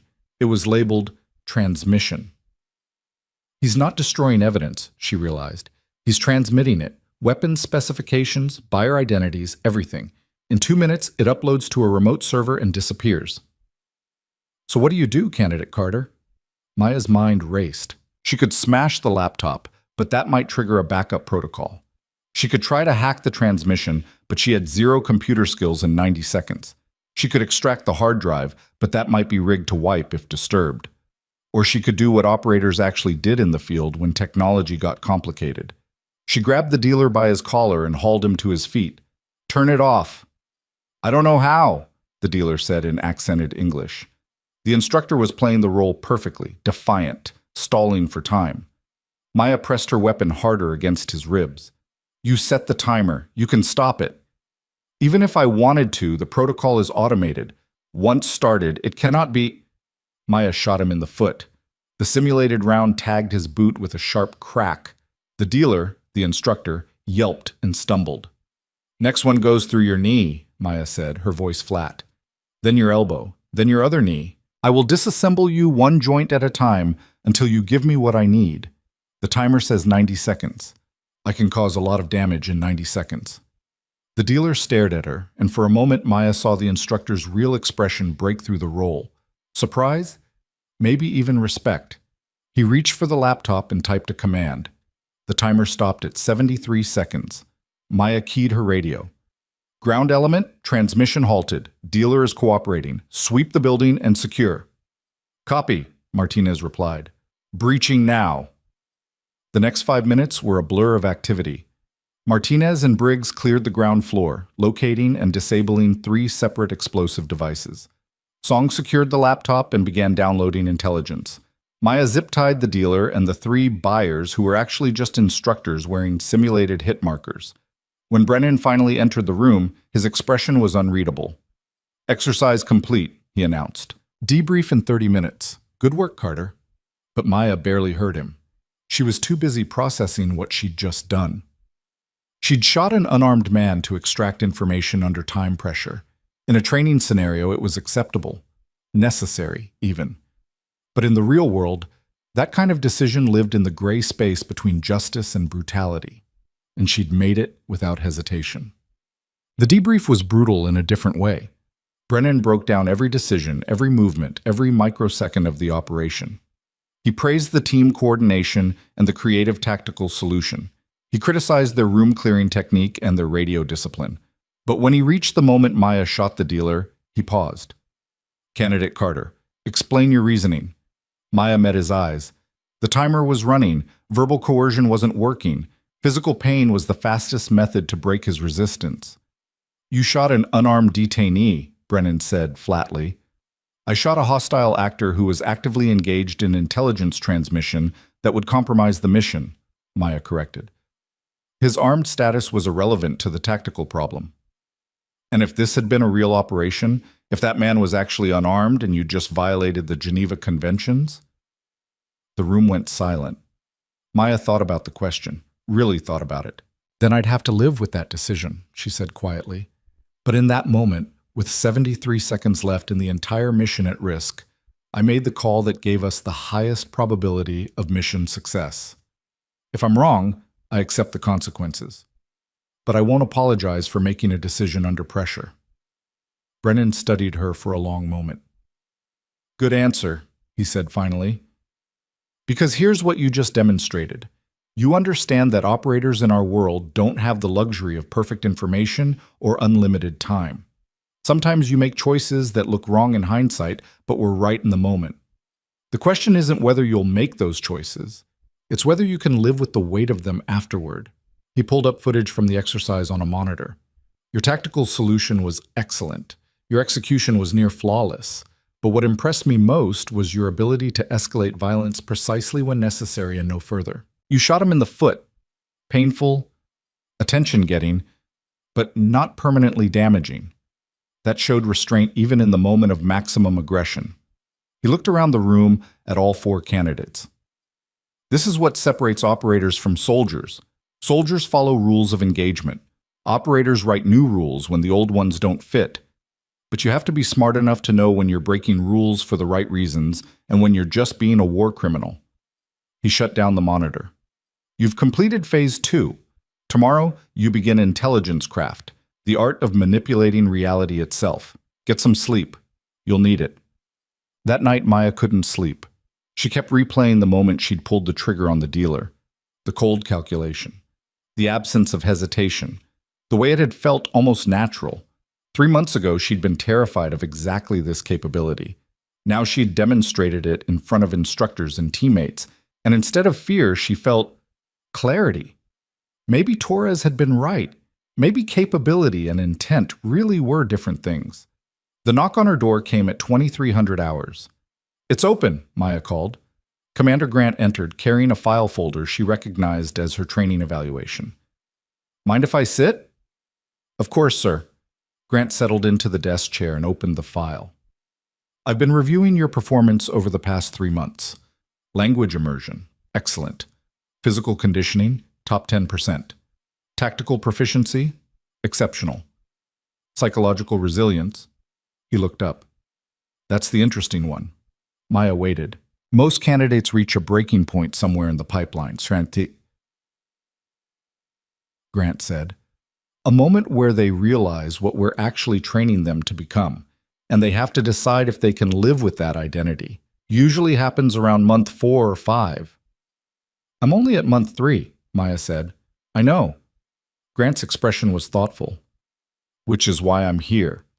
Because I think you already hit your breaking point back at Fort Carson when you realized you were good at killing. Everything since then has been you learning to accept what you already knew about yourself. Maya felt the words land with uncomfortable accuracy. The question is, Grant continued, can you channel that capability into something that actually makes the world safer? Because skills without purpose just make you dangerous. Purpose without skills makes you irrelevant. But skills plus purpose? He smiled slightly. That's an operator. He pulled a document from the file. This is an early deployment opportunity. Normally, we don't offer these until month 12, but we have a situation developing overseas that could benefit from a fresh perspective. Someone the enemy wouldn't expect. Someone who can blend, observe, and report without anyone realizing they're being evaluated. Maya's pulse quickened.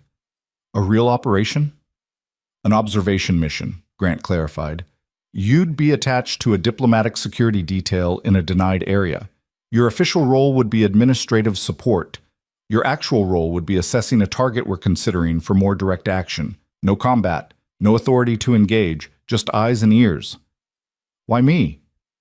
Because you're 3 months into an 18-month pipeline and you're already performing at the level of graduated operators, Grant said bluntly. Because you proved tonight that you can make hard calls under pressure. And because the target we're assessing is a woman who's built an empire by being underestimated. I think you'll recognize her tactics better than anyone else on our roster. He slid the document across the desk. Maya read the mission brief. Location: undisclosed Middle Eastern country. Target: a logistics coordinator funneling weapons to extremist groups. Cover: assistant to the regional security officer. Duration: 6 weeks. This is jumping way ahead of my training timeline, Maya said. It is, Grant agreed. And if you're not ready, you say no and continue the standard pipeline. No penalties. No stigma. This is an opportunity, not a requirement.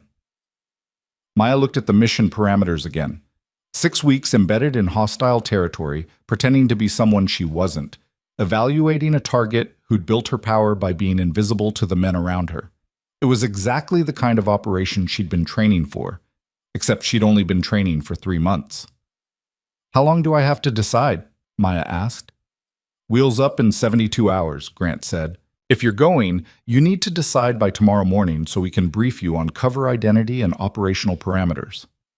He stood to leave, then paused at the door. Carter, I'm going to tell you something I don't usually share with candidates this early. The reason we have a 100% graduation rate isn't because we're good at selecting people who won't quit. It's because we only recruit people who are already operators. They just don't know it yet. Our job isn't to make you into something new. It's to help you become what you already are. He left. Maya sat alone with the mission brief, feeling the weight of the decision pressing down. 3 months ago, she'd been failing basic training on purpose because she was afraid of her own capability. Now she was being offered a real-world deployment because she'd proven that capability under pressure. The transformation had happened so fast she'd barely noticed it occurring. But looking back, she could see the path clearly. Every exercise, every scenario, every moment of pressure had been designed to show her that the person she was afraid of becoming was actually the person she'd always been. The only difference was she'd stopped running from it. Maya pulled out a pen and signed the deployment acceptance form. Then she opened her laptop and started researching everything she could find about women who built power in societies designed to make them invisible. Because in 72 hours, she'd be stepping into that world herself. And this time, she wouldn't be pretending to fail.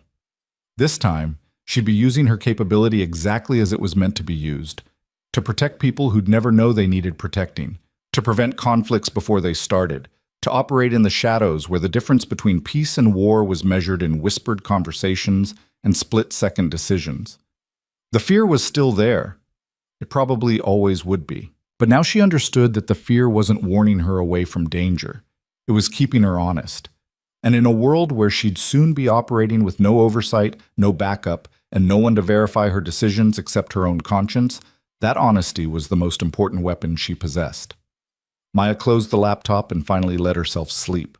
Tomorrow, she'd start preparing for her first real mission. Tonight, she'd accept that the person she'd been terrified of becoming was exactly who the world needed her to be. The C-130 transport banked over desert that looked like wrinkled copper under the late afternoon sun. Maya sat in the cargo bay wearing civilian clothes that felt wrong after months in combat gear. A conservative business suit, modest jewelry, her hair pulled back in a style that suggested administrative efficiency rather than tactical capability. Her cover identity was solid on paper. Jessica Morgan, contract administrative specialist assigned to support the regional security officer at the American consulate in Zarakabad. 26 years old, bachelor's degree in international relations, 2 years of State Department experience in low-threat posts. The kind of person who processed paperwork and coordinated meetings while the real operators did the actual work. Exactly the kind of person nobody would suspect of being a covert intelligence asset. Sitting across from her was her handler for the operation, a woman who'd introduced herself simply as Control, and who'd spent the last 8 hours of flight drilling Maya on cover maintenance, communication protocols, and the cardinal rule of observation missions. Never compromise your position for any reason. Your target is Amira Kassab, Control said, reviewing the brief one final time. On paper, she's a transportation logistics coordinator, moves commercial goods across borders, maintains relationships with customs officials, runs a legitimate business. In reality, she's the primary facilitator for weapons transfers to 3 separate extremist organizations. Control pulled up surveillance photos on a tablet. The woman in the images was maybe 40, wearing business attire that navigated the cultural tension between professional necessity and traditional modesty. Her face was intelligent, composed, revealing nothing. Kassab has survived in this environment for 12 years, Control continued. She's never been arrested, never been compromised, never made a mistake we could exploit. She operates in plain sight because everyone underestimates her. Men see a woman playing at business. Women see someone who's made peace with limited options. Nobody sees the architect. Maya studied the photos. What's my specific tasking? Observe her patterns, document her meetings, identify her network. We need to understand how she operates before we can disrupt her operations. Control looked up. But here's the critical part. Kassab is paranoid about foreign intelligence. She's burned 3 separate attempts to infiltrate her organization. If she suspects you're anything other than exactly what your cover says you are, she'll disappear and we'll lose our only window into her network. So no active measures, Maya said. Pure observation. Exactly. You're a diplomatic administrator who happens to work in the same building where Kassab occasionally does business. You're boring, forgettable, the kind of person she'll ignore completely. The loadmaster signaled 5 minutes to landing. Control packed away the tablet. One more thing, your RSO, Regional Security Officer, doesn't know you're an intelligence asset. As far as he's concerned, you're exactly what your paperwork says. He's former diplomatic security service, competent but conventional. Don't give him any reason to look deeper. Maya felt the familiar weight of operational deception settling over her shoulders. She'd be lying to everyone, her target, her supposed colleagues, even the people who thought they were supervising her. Welcome to the gray spaces. The aircraft touched down on a runway that shimmered with heat. Through the cargo bay window, Maya could see Zarakabad spreading across the desert, a city where ancient architecture collided with modern construction, where satellite dishes sprouted from clay buildings, where the weight of history and the chaos of present-day conflict created exactly the kind of environment where someone like Amira Kassab could thrive. Dessam. The American consulate occupied a fortified compound in the diplomatic quarter. Blast walls, checkpoints, Marines in body armor standing post. Maya processed through security with her cover credentials and was escorted to the RSO's office by a junior diplomat who talked about the weather and local restaurants without once asking what she actually did. Regional Security Officer David Holbrook was exactly what Control had described. Mid-40s, competent, professional, and thoroughly unimaginative. He greeted Maya with a firm handshake and immediately started explaining her duties.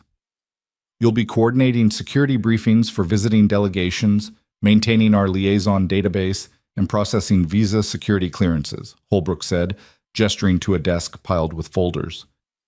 Standard administrative work. Nothing glamorous, but essential to our operations. Understood, sir, Maya replied, adopting the tone of someone grateful for any job that involved air conditioning. The local staff will get you set up. Weekly check-ins with me every Monday. Questions? Just one. I saw in the briefing materials that we maintain relationships with local business leaders for security liaison purposes. Is there a list of approved contacts? Holbrook pulled up a document on his computer. There's about 40 people we work with regularly. Import-export coordinators, security contractors, transportation specialists, anyone who might have information about threats to American interests. He scrolled down the list. Maya spotted Kasab's name immediately. Amira Kasab, Kasab Transportation Solutions, cleared for routine business liaison. I notice this list includes women business owners, Maya said carefully. Is that common here? More common than you'd think, Holbrook replied. The culture has restrictions, sure, but money talks in any language. Kasab runs one of the most efficient logistics operations in the region. We use her services occasionally for approved cargo transfers. Perfect. Her target wasn't just accessible. She was already integrated into the consulate's routine operations. I'll familiarize myself with the contacts, Maya said. When do people typically conduct business here? Mornings, usually. Afternoon prayer, but before the heat gets unbearable. Holbrook stood, signaling the meeting was over. Get settled. Your first real day starts tomorrow. Maya's quarters were a small apartment in the consulate compound, secure, comfortable, completely isolated from the actual city beyond the walls. She unpacked her cover identity carefully, setting out the kinds of personal items Jessica Morgan would own: photos of a fictional family, a dog-eared paperback novel, toiletries from American drugstores. Then she activated her covert communication device, a modified smartphone that looked identical to a standard civilian model but encrypted all transmissions through a satellite network Control could monitor. She typed a brief message. In position, target confirmed accessible through normal liaison channels. Beginning observation tomorrow. The reply came 3 minutes later. Copy. Maintain cover. Report every 72 hours unless critical development. Maya deleted both messages and set the phone aside. Then she sat on the edge of her bed and let herself process what she was actually doing. 3 months ago, she'd been the worst recruit in basic training. Now she was operating solo in hostile territory under deep cover, preparing to observe a target who'd successfully evaded intelligence services for over a decade. The transformation still felt surreal. But when she looked in the mirror, she didn't see the terrified recruit who'd missed shots on purpose. She saw someone who'd accepted a simple truth. Capability was neutral. What mattered was how you chose to use it. Tomorrow, she'd begin using hers. Amira Kasab arrived at the consulate at 0930 hours, carrying a leather portfolio and wearing a business suit that somehow managed to be both professionally Western and culturally appropriate. She moved through security with practiced ease, signed in with the front desk, and was escorted to a meeting room where Holbrook was reviewing cargo manifests with another local contractor. Maya watched from her desk across the lobby, pretending to work on visa paperwork while actually cataloging everything about Kasab's behavior. The woman was calm, confident. She shook hands with Holbrook like an equal, not deferential, not aggressive, just professional. Her Arabic had a Damascus accent, educated but not elite. When she spoke English, it was fluent with barely a trace of accent, someone who deliberately cultivated the ability to exist in multiple cultural contexts without fully belonging to any of them. Maya recognized the strategy because she'd just spent 3 months learning to do exactly the same thing. The meeting lasted 40 minutes. When Kasab emerged, she paused at the front desk to confirm her next appointment, then headed for the exit. Maya made her first operational decision. She stood, grabbed a folder of meaningless paperwork, and walked toward the exit at the same time, timing her movement to coincide with Kasab's departure. They reached the security checkpoint simultaneously. "After you," Maya said in Arabic, gesturing politely. Kasab glanced at her, a brief assessment, nothing more. "Thank you," she replied in English, clearly noting Maya's American accent in her Arabic. "Your English is excellent," Maya said, switching languages. "Business requirement," Kasab said with a slight smile. Are you new to the consulate? Just arrived. Administrative specialist. Still learning my way around. Welcome to Zarakabad. Kasab's tone was pleasant but distant, the social minimum required by courtesy, nothing more. She collected her belongings from security and headed for the parking area. Maya had maybe 5 seconds of interaction, but she'd learned 3 critical things. Kasab was comfortable in the consulate environment, she engaged in small talk only when socially necessary, and she'd already categorized Maya as harmless administrative staff, not worth further attention. Exactly according to plan. Over the next 2 weeks, Maya established a pattern of brief, unremarkable interactions with Kasab during her visits to the consulate. A polite greeting in the lobby, a comment about the weather, an occasional question about local business customs that Jessica Morgan would reasonably ask. Each interaction was forgettable by design, but each one gave Maya another data point. She learned that Kasab arrived precisely on time for every appointment, that she never conducted business over phone calls within the consulate, that she maintained professional warmth with everyone but genuine familiarity with no one. And she learned that Kasab had a habit of visiting a specific cafe in the old quarter every Thursday afternoon. That was the opening Maya needed.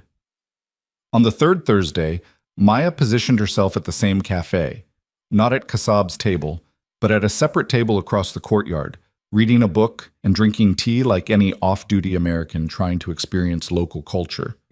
Kasab arrived at her usual time, ordered her usual mint tea, and sat alone reviewing documents. Maya waited 20 minutes, then stood to leave. As she passed Kasab's table, she stumbled slightly, a deliberate misstep that sent her book tumbling near Kasab's feet. "I'm so sorry," Maya said, retrieving the book. Kasab looked up, recognition flickering across her face. The new administrator from the consulate. Jessica Morgan. Maya gestured to the book, a popular novel in Arabic translation. "I'm trying to improve my reading skills. Clearly, I should work on my walking skills too." A hint of genuine amusement touched Kasab's expression. "That's ambitious reading for someone still learning Arabic." "My teacher says I need to challenge myself." Maya hesitated, then took a calculated risk. "I don't suppose you'd mind if I asked you a question about a phrase I can't quite translate." Kasab studied her for a moment. Maya could feel herself being evaluated, categorized, filed away under harmless foreign worker making clumsy cultural overtures. "Sit," Kasab said finally. "But only for a moment. I have another appointment." Maya sat, opening the book to a passage she'd carefully marked. "This phrase here. I understand the literal translation, but I think there's an idiomatic meaning I'm missing." Kasab read the passage and smiled slightly. The literal translation is, "The fox praises the trap before escaping it." The idiom means someone who appears grateful for their captivity while secretly planning their freedom. "That's beautifully cynical," Maya said. "That's survival wisdom." Kasab closed the book and handed it back. In our culture, there are many phrases about appearing one way while being another. It's how people have endured centuries of occupation, colonization, and imposed authority. Maya recognized the subtle dig at American presence but didn't take the bait. "I'm learning that humility is more valuable than confidence here." "Not just here," Kasab replied. "Anywhere women do business in men's worlds." The comment hung in the air, an acknowledgement of shared experience, carefully measured to reveal nothing while establishing minimal common ground. Maya stood. "Thank you for the lesson. I should let you get to your meeting." "You're welcome." Kasab returned to her documents, already dismissing Maya from her attention. But as Maya left the cafe, she felt the weight of Kasab's gaze tracking her departure. A final assessment, checking whether the harmless administrator might be something else.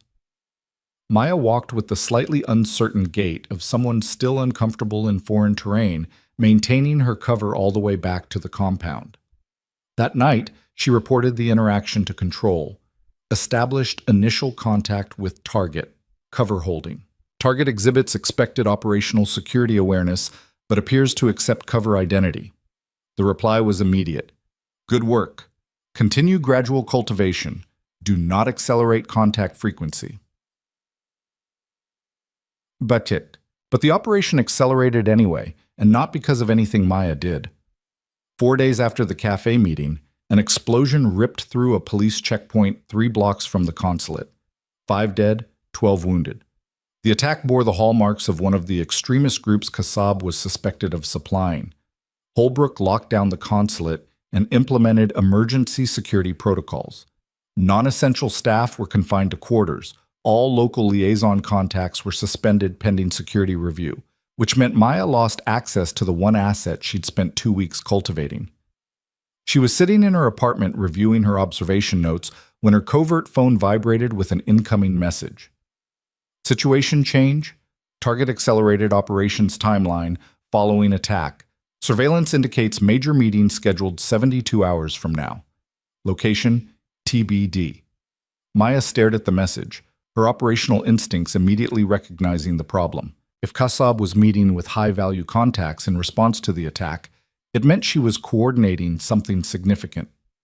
But with the consulate locked down, Maya had no legitimate reason to be anywhere near Kassab. She typed back, "Unable to maintain observation under current security restrictions. Require authorization for off-compound movement." The reply came after a longer pause. Negative. Cover security takes priority. Maintain position and report any developments through normal liaison channels. Maya read the message 3 times, then made a decision that would either prove she was ready for this work or confirm she'd been deployed too early. She deleted the message and started planning how to break the rules she'd been given. The next morning, Maya approached Holbrook in his office. "Sir, I need to request an exception to the compound restriction." Holbrook looked up from his security briefing, clearly not expecting to be challenged. "Exception? We're in heightened threat posture, Morgan. Nobody goes off compound without mission-essential justification." "I understand, sir, but I have a meeting scheduled with Amira Kassab, the logistics coordinator, to review transportation contracts for the upcoming delegation visit. She's already confirmed the appointment. If I cancel, it could damage our relationship with one of our most reliable local contractors."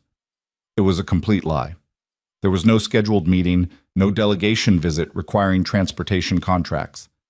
But Holbrook didn't know that, and the bureaucratic language of contractor relationships and scheduled appointments was exactly the kind of administrative detail he'd want handled properly. Holbrook frowned. "Can it be rescheduled?" "I tried, sir. She said this week is her only availability before she travels to Dubai for a trade conference. If we postpone, we'll have to find alternative transportation solutions with less reliable vendors." Maya watched Holbrook weigh the options. Maintain absolute security posture versus maintain critical business relationships. The eternal tension of diplomatic security. "Where's the meeting?" he asked. "Her office in the commercial district. 30 minutes each way, 1 hour for the meeting. I'll take a consulate vehicle and maintain radio contact throughout." Holbrook studied her for a long moment. Maya kept her expression neutral, just an administrator trying to do her job competently, nothing more. "Fine," he said finally, "but you take a security escort, one of the local guards, non-negotiable." "Yes, sir." "Thank you." Maya left his office before he could reconsider, her heart pounding. She'd just committed to a meeting that didn't exist with a target who didn't know she was coming, all while violating her handler's direct orders to maintain position. If this went wrong, her career in the program would end before it really started.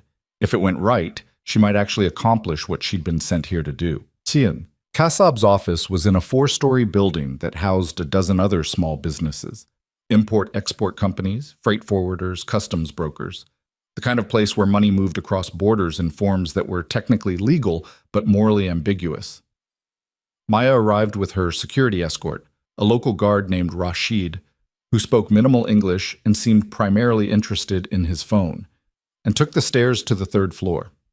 Kassab Transportation Solutions occupied a modest suite with 2 desks, filing cabinets, and a small private office where Amira Kassab sat reviewing paperwork. She looked up when Maya entered, surprise flickering across her face. "Ms. Morgan, I wasn't expecting you." "I apologize for the short notice," Maya said smoothly. "I tried to call but couldn't get through. I'm coordinating transportation for an upcoming delegation visit and wanted to discuss contract options." It was a test. If Kassab accepted the explanation without question, it meant Maya's cover was solid. If she challenged the story, it meant she'd already identified inconsistencies. Kassab studied her for 3 full seconds, an eternity in social interaction. Then she smiled slightly. Of course. Please, sit. Maya sat, pulling out a notebook with fabricated delegation details she'd prepared that morning. For the next 20 minutes, they discussed transportation logistics that would never happen. Kassab quoted rates. Maya asked about vehicle capacity and driver experience. They negotiated terms for a service that would never be rendered. The entire conversation was theater. But through the office window, Maya could see into the outer room where Kassab's assistant was on the phone, speaking rapidly in Arabic. And on Kassab's desk, partially visible, was a handwritten note with a time and location. 1900 hours, Al-Rashid Warehouse District, the meeting control had mentioned. 72 hours from the attack, exactly as predicted. Maya kept talking about fictional transportation needs while photographing that note with her eyes, committing every detail to memory. When the meeting concluded, Kassab walked her to the door. "Thank you for coming all this way," Kassab said. Her tone was polite, but her eyes were calculating. "Though I must say, it's unusual for the consulate to send administrators out during heightened security." There it was, the gentle probe, testing whether Maya's story held up under scrutiny. "Mr. Holbrook felt maintaining our contractor relationships was important enough to justify the risk," Maya replied. "Plus, I had a security escort." She gestured to Rashid, who was still engrossed in his phone. Kassab's expression didn't change, but Maya sensed the assessment continuing. "I'll have the contract ready for your review by next week." "Perfect. Thank you for your time." Maya descended the stairs, maintaining her administrator persona until she was back in the consulate vehicle. Only when they were moving through traffic did she allow herself to process what she'd just done. She'd compromised her cover security to obtain intelligence on a meeting that could reveal Kassab's entire network. She'd violated her handler's orders. She'd risked exposure for information she couldn't even verify was accurate. And she'd do it again without hesitation because that's what operators did. They made judgment calls in the moment and lived with the consequences.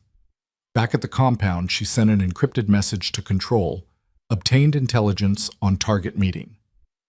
Al-Rashid Warehouse District, 1900 hours, date +1, request authorization for surveillance. The reply came 6 hours later, and it wasn't from Control. It was from Commander Grant. Report to Secure Communications immediately. The Secure Communications room was a soundproof booth in the consulate basement, equipped with encrypted video conferencing that couldn't be intercepted or recorded. Maya sat alone in the booth, waiting for the connection to establish. Grant's face appeared on screen, his expression unreadable. "Candidate Carter," he said. No warmth, no greeting, just her title and name. "Sir, you violated direct orders from your handler. You created a fabricated meeting without authorization. You exposed yourself to a target who's known for identifying intelligence assets. And you did all of this 3 months into your training." His voice was flat, controlled. "Explain." Maya had prepared for this. "Sir, the intelligence opportunity had a limited window. Waiting for authorization would have meant missing the only chance to identify Kassab's network before her meeting occurred.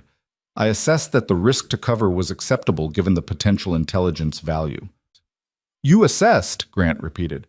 3 months ago, you were failing basic rifle qualification.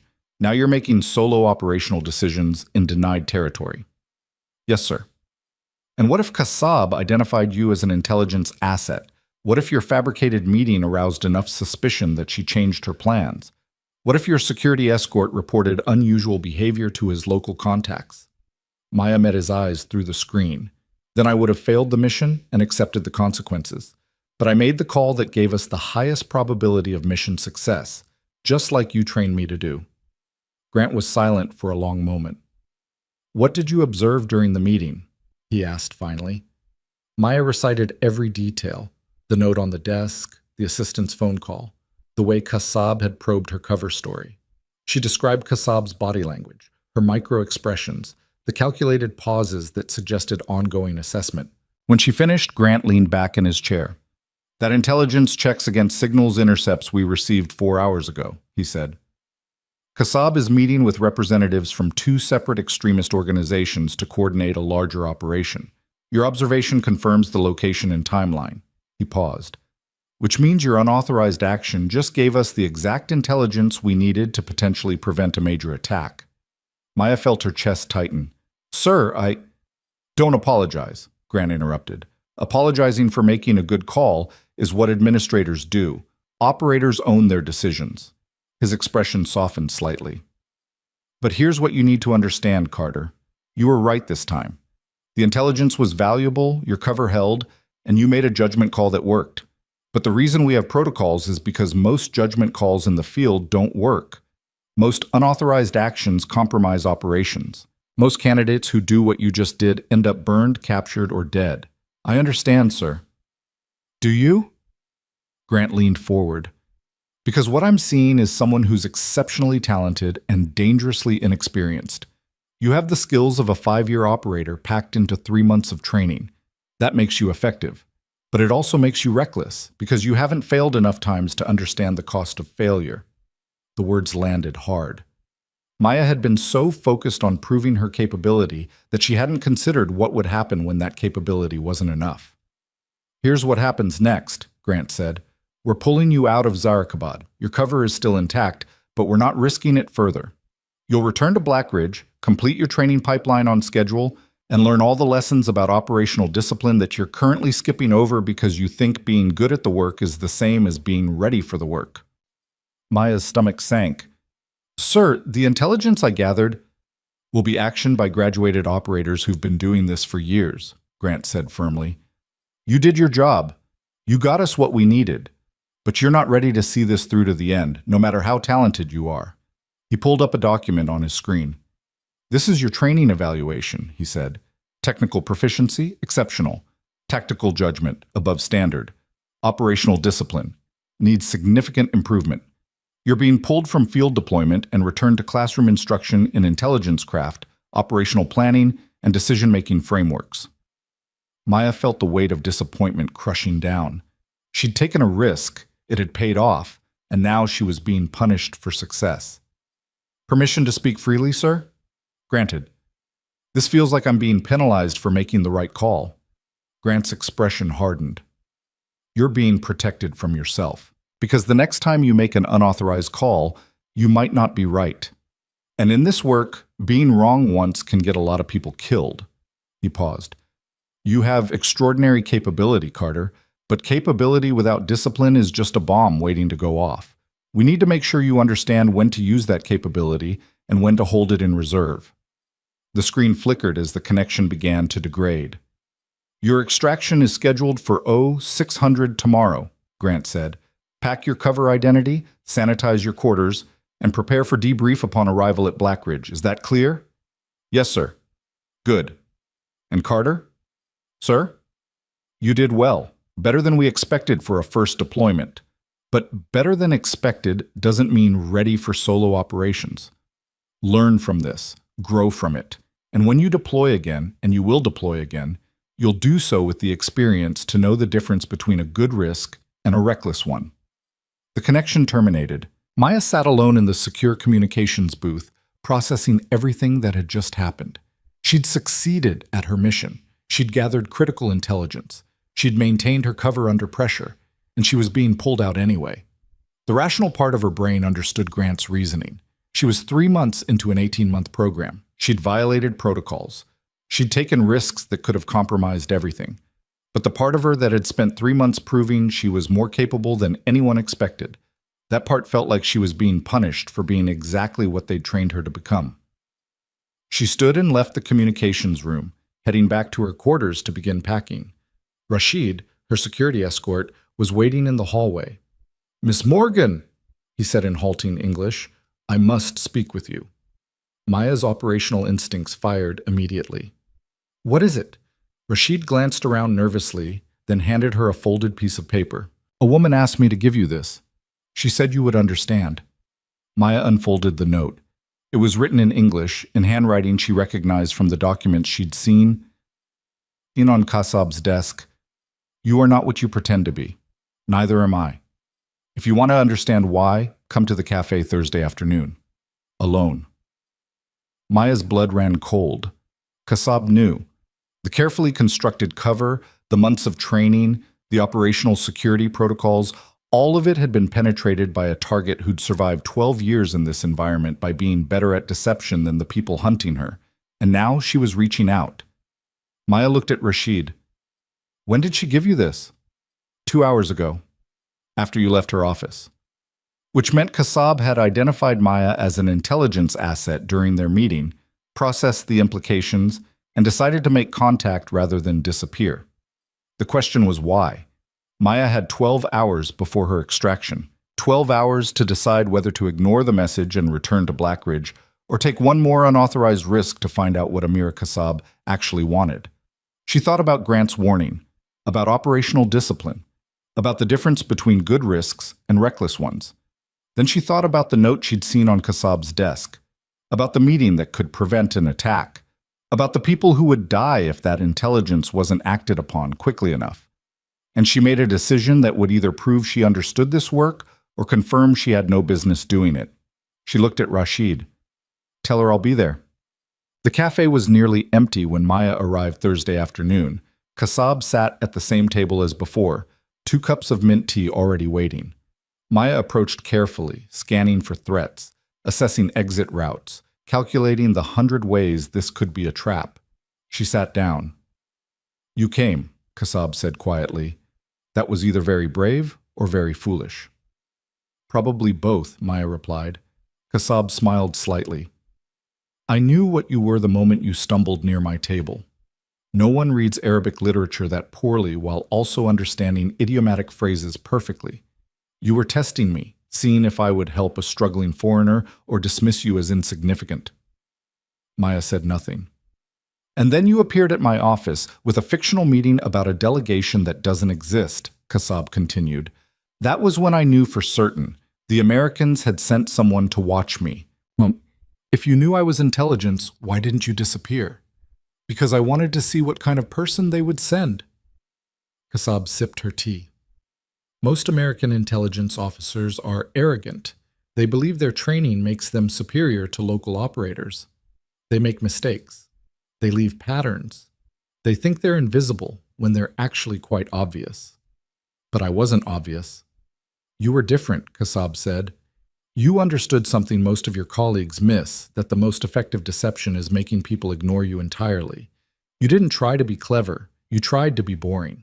That takes discipline most intelligence officers never develop. Maya felt like she was having a conversation in a language she barely spoke. Why are you telling me this? Kassab set down her tea and looked directly at Maya. Because the meeting your people think I'm attending tomorrow night? It's a trap. The extremist organizations know they're being watched. They've set up a false meeting to identify your surveillance assets. Anyone who shows up will be photographed, tracked, and targeted. Maya's chest tightened. Why would you warn us? Because I'm not what your intelligence reports say I am, Kassab replied quietly. I don't supply weapons to extremists. I identify their networks and report them to my actual employers, the intelligence service you've been trying so hard not to name. The world tilted.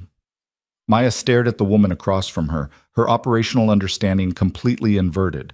Kassab wasn't a target, she was an asset, and Maya had just spent 2 weeks surveilling someone who was working for the same ultimate goals, just through different channels. I don't understand, Maya said. If you're an intelligence asset, why didn't you identify yourself through proper channels? Because your people don't know I exist, Kassab said. I work for a service that prefers deniability. We share intelligence when it suits us, but we don't share sources. Your operation to observe me put both of us at risk, you from the extremists who would kill you if they knew what you were, and me from the Americans who might compromise my cover by treating me as a confirmed asset. She leaned forward slightly. I'm telling you this because you remind me of myself 12 years ago. Talented, capable, absolutely convinced that your capability made you ready for this work. Her expression softened. You're not ready. Neither was I. And the only reason I survived long enough to become effective was because someone warned me that being good at deception isn't the same as understanding when deception fails. Maya felt the words cut deeper than Grant's reprimand. "What do you want me to do?" she asked. "Go home," Kasab said simply. "Complete your training. Learn all the lessons you're currently too talented to think you need. And when you come back, and you will come back because this work chooses certain people, remember that the world is full of operators like us. Some work for your side, some work for their own side, and some work in the spaces between where the only loyalty is to preventing the kind of violence that destroys everyone." She stood, leaving money for the tea. "The Americans will extract you tomorrow. Let them. And tell your Commander Grant that the meeting tomorrow is compromised. Your surveillance teams should stand down unless they want to hand the extremists a list of your intelligence assets." "How do you know Grant's name?" Kasab smiled. "The same way I knew you weren't really an administrator. This work requires seeing what others miss." She walked toward the exit, then paused. "One more thing, Jessica Morgan, or whoever you actually are. You have a gift for this work. Don't waste it by being reckless. The world needs operators who understand that the best victories are the ones where nobody dies because nobody ever knew there was a fight." Then she was gone. Maya sat alone at the table, staring at 2 cups of mint tea and processing the fact that everything she thought she knew about this operation had been wrong. She pulled out her covert phone and composed a message to Grant. "Critical intelligence. Tomorrow's meeting is compromised. Target is friendly asset working for Allied service. Surveillance team should abort to prevent exposure." The reply came immediately. "Extract on schedule.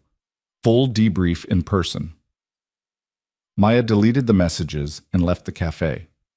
Somewhere in this city, Amira Kasab was returning to her office, preparing to continue work that would never be acknowledged, preventing violence that would never be reported, operating in shadows where success meant nothing happened at all. And Maya finally understood what Torres had meant about operators versus weapons. Weapons just destroyed targets. Operators understood when destruction was necessary and when it wasn't. And the rarest operators of all were the ones who could operate their entire careers without ever firing a shot, because they'd prevented the situations where shots needed to be fired. Maya walked back to the consulate compound as the sun set over Zarkabad, painting the sky in shades of orange and purple. Tomorrow, she'd return to Blackridge.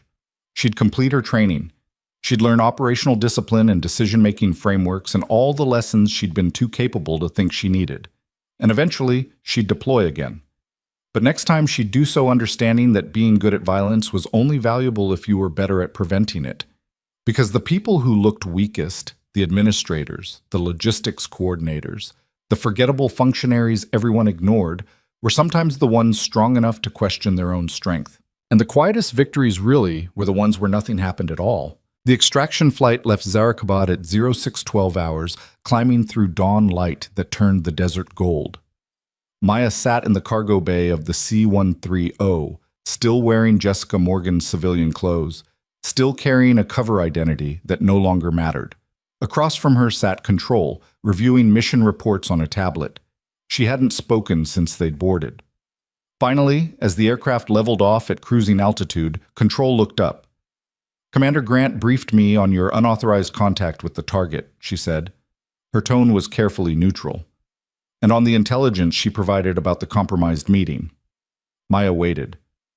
"That intelligence saved 6 surveillance assets from exposure," Control continued. "The meeting was exactly as Kasab described, a setup designed to identify American intelligence officers. If our teams had been in position, they would have been photographed and targeted." "So the operation was successful," Maya said. "The intelligence outcome was successful," Control corrected. "The operational discipline was catastrophic. You violated direct orders, exposed yourself to a hostile contact, and made decisions that could have resulted in your capture or death." Maya felt the weight of those words but didn't look away. "And if I'd followed orders, 6 operators would currently be compromised." Control set down the tablet. "You don't get it yet, do you? This isn't about whether you were right. It's about whether you can be trusted to operate within a command structure when the stakes are real." She leaned forward. "You're talented, Carter. Exceptionally so. But talent without discipline just makes you a liability we can't afford to deploy." The words stung because they were true. Maya had been operating on instinct and capability, making calls that happened to work, but without the framework to know when those calls would fail. What happens now? Maya asked. Now you complete your training, Control said. All 18 months, no shortcuts, no early deployments. You learn operational discipline the hard way, through classroom instruction, scenario planning, and understanding that most intelligence work isn't making brilliant intuitive leaps. It's following protocols that keep you alive when intuition fails. She pulled up a file on the tablet. Amira Kassab sent a message through back channels, Control said. She wanted you to know something. Maya's pulse quickened. What? That you remind her of herself at your age? Talented, reckless, and convinced that capability was enough. Control's expression softened slightly. She also said that the only reason she's still alive after 12 years is because someone forced her to learn discipline before her talent got her killed. She hopes Commander Grant will do the same for you. The aircraft hit turbulence, shaking the cargo bay. Maya gripped her seat and thought about the woman in the cafe. Operating for 12 years in an environment that killed most intelligence assets within months, maintaining cover so deep that even Allied services didn't know she existed. That wasn't talent. That was mastery built on foundations Maya hadn't even started to construct. I understand, Maya said quietly. Control studied her. I hope you do. Because when you complete your training, and you will complete it, you'll deploy again. And next time, the people you're watching won't be friendly assets giving you warnings. They'll be actual threats who'll kill you the moment they suspect what you are. The rest of the flight passed in silence. Blackridge Mountain looked the same when Maya arrived, but she felt different walking through its gates. 3 months ago, she'd been a candidate desperate to prove herself. Now she was a candidate who'd proven herself reckless. Commander Grant was waiting in the briefing room. Candidate Carter, he said. Sit. Maya sat. Grant pulled up footage on the tactical display surveillance video from Zarakabad, showing Maya entering Kassab's office, the cafe meeting, her final conversation with the target. Let's review your deployment, Grant said. You established cover effectively. You identified the target's patterns. You obtained intelligence through gradual cultivation, all textbook approaches. He paused the video on the frame of Maya sitting across from Kassab at the cafe. Then you fabricated a meeting without authorization, violated your handler's direct orders, and exposed yourself to a target who identified you as an intelligence asset within 2 weeks. His voice was steady, but hard. Do you understand how badly this could have gone? Yes, sir. I don't think you do. Grant zoomed in on Kassab's face in the video. This woman has survived 12 years in one of the most dangerous intelligence environments in the world. She's maintained cover so effective that even Allied services don't acknowledge her existence. She operates at a level you won't reach for a decade, if ever. He turned to face Maya directly. And she identified you in 2 weeks. Not because you made obvious mistakes, but because you're not yet good enough to hide from someone operating at her level. You thought you were running the operation. She was running you the entire time, evaluating whether you were a threat or an opportunity. The words hit like physical blows. Maya had thought she'd been clever, adaptive, effective. Instead, she'd been completely outmaneuvered by an operator who'd been playing a deeper game. The only reason you're sitting here instead of in an enemy prison is because Kassab decided you were more valuable as a warning than a trophy, Grant continued. She could have exposed you to her extremist contacts. Instead, she gave you intelligence that saved American lives and sent you home with a lesson about your own limitations. Maya felt her chest tighten. Sir, Don't apologize, Grant interrupted. And don't make excuses. What I need from you is a simple answer. Do you understand why you failed? Maya thought about the question, really thought about it. I failed because I thought being good at the work meant I was ready for the work, she said finally. I had the skills but not the judgment, the capability but not the wisdom. I made decisions based on what I could do instead of what I should do. Grant nodded slowly. That's the most honest thing you've said since you arrived at this program. And it's why you're going to complete the full training pipeline instead of being sent home. He pulled up a new training schedule. 15 months remaining, intelligence craft, operational planning, decision-making frameworks, psychological conditioning, cultural immersion, advanced tradecraft. Every single lesson designed to teach you what Kassab learned over 12 years. That capability is worthless if you don't know when to use it and when to walk away. He looked at her directly. You have exceptional potential, Carter, but potential just means you could be great or you could get people killed. The next 15 months will determine which one you become. The training that followed was harder than anything Maya had experienced before, not because the physical challenges were more demanding. She'd already proven she could handle those. It was hard because it forced her to confront the gap between her capabilities and her judgment. Intelligence craft instructor Sarah Chen was a 20-year CIA veteran who'd operated in denied areas across 3 continents. She taught Maya that most intelligence work wasn't dramatic confrontations or clever deceptions. It was patient cultivation of sources, meticulous documentation of patterns, and the discipline to report what you observed rather than what you hoped to find. You want to be James Bond, Chen said during one particularly brutal session. Fast, clever, always making the brilliant intuitive leap. But real intelligence work is being the boring accountant who notices that someone's expense reports don't match their claimed travel. It's unsexy, unglamorous, and it's what actually keeps people alive. She made Maya spend 2 weeks analyzing financial records to identify a single suspicious transaction. No action, no confrontation. Just patient analysis that revealed a funding network supporting extremist operations. That's intelligence work, Chen said when Maya finally found it. Not the cafe meeting with the mysterious asset, the spreadsheet review that nobody will ever know about. Operational planning was taught by a former SEAL named Marcus Webb, who'd planned missions in environments where a single mistake meant everyone died. You think planning is boring, Webb said. You want to be adaptive, flexible, making decisions in the moment. But you know what adaptive operators do? They die when their brilliant improvisation runs into a situation they didn't anticipate.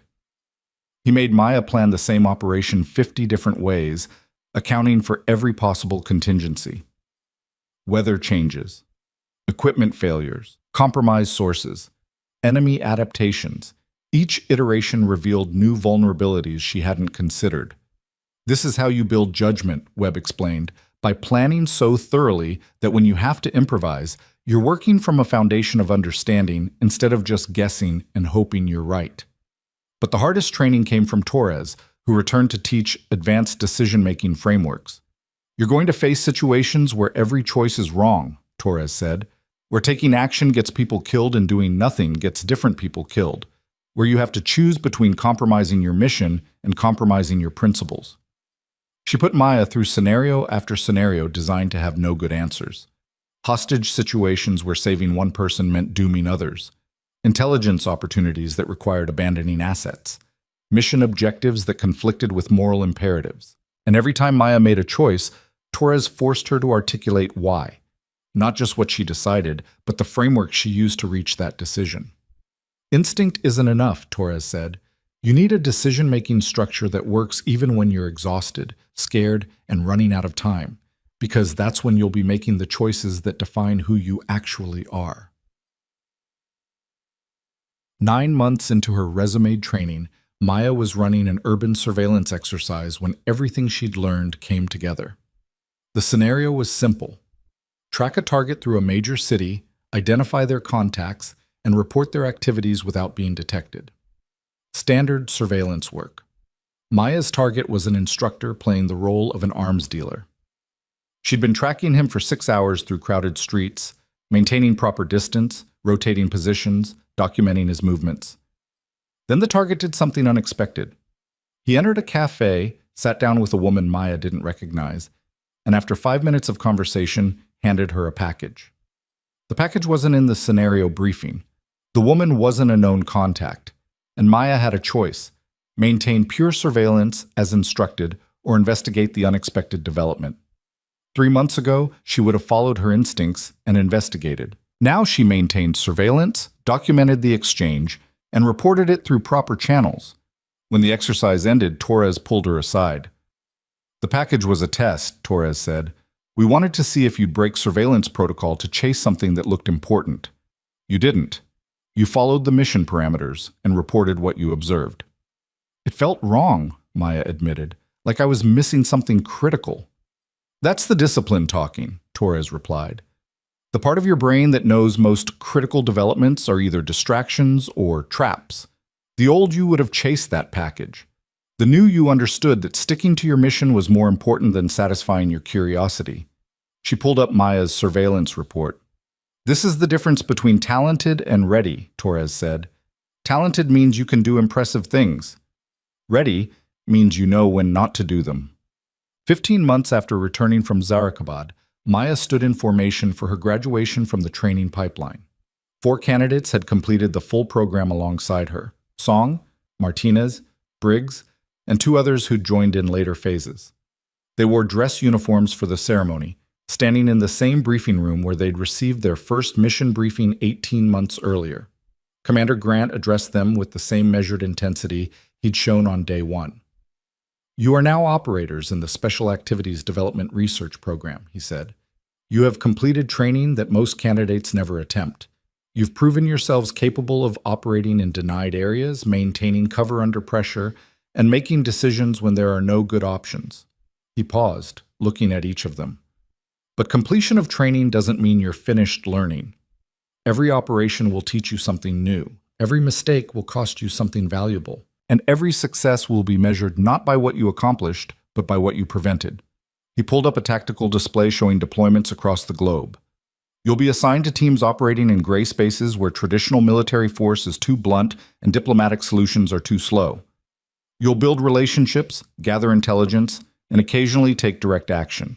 But your primary mission is prevention, stopping conflicts before they start, neutralizing threats before they materialize, and protecting people who will never know you exist." Grant gestured to Torres, who stepped forward carrying a small wooden box. "Each operator receives an identifier," Torres said. "Not a name, not a rank, just a designation used in classified communications. You'll never use this identifier in the field. It exists only to track your operations in systems that officially don't exist." She opened the box, revealing small metal pins, each one stamped with a simple numerical designation. "Operator 0044, Torres said, handing a pin to Song. "Operator 0045, Martinez. Operator 0046, Briggs." She reached Maya and paused. "Operator 0047. Maya took the pin. Cold metal, simple design, representing everything she'd become over 18 months of training that had broken her down and rebuilt her into something different. "Congratulations, operators," Grant said. "Your first assignments begin in 2 weeks. Use that time to prepare. And remember, the victories no one hears about are the ones that matter most." The ceremony ended. The operators dispersed to prepare for deployments they couldn't discuss with anyone outside the program. Maya was heading to her quarters when Torres caught up with her. "Walk with me," Torres said. They walked through the facility in silence, past training ranges and kill houses and classrooms where the next generation of candidates was learning lessons Maya had mastered through painful experience. "I got a message for you," Torres said finally, through back channels. "From Zarakabad." Maya's pulse quickened. "Kasab?" Torres nodded. "She wanted you to know that the network she's been infiltrating, the one your surveillance helped identify, was disrupted 3 months ago. The extremist organizations lost their primary weapons pipeline. 2 major attacks were prevented, and none of it will ever be publicly acknowledged." She handed Maya a printed message, text only, no identifying information. "The administrator learned well. May she prevent many wars that nobody knows were coming." A. Maya read the message twice, feeling the weight of what it represented.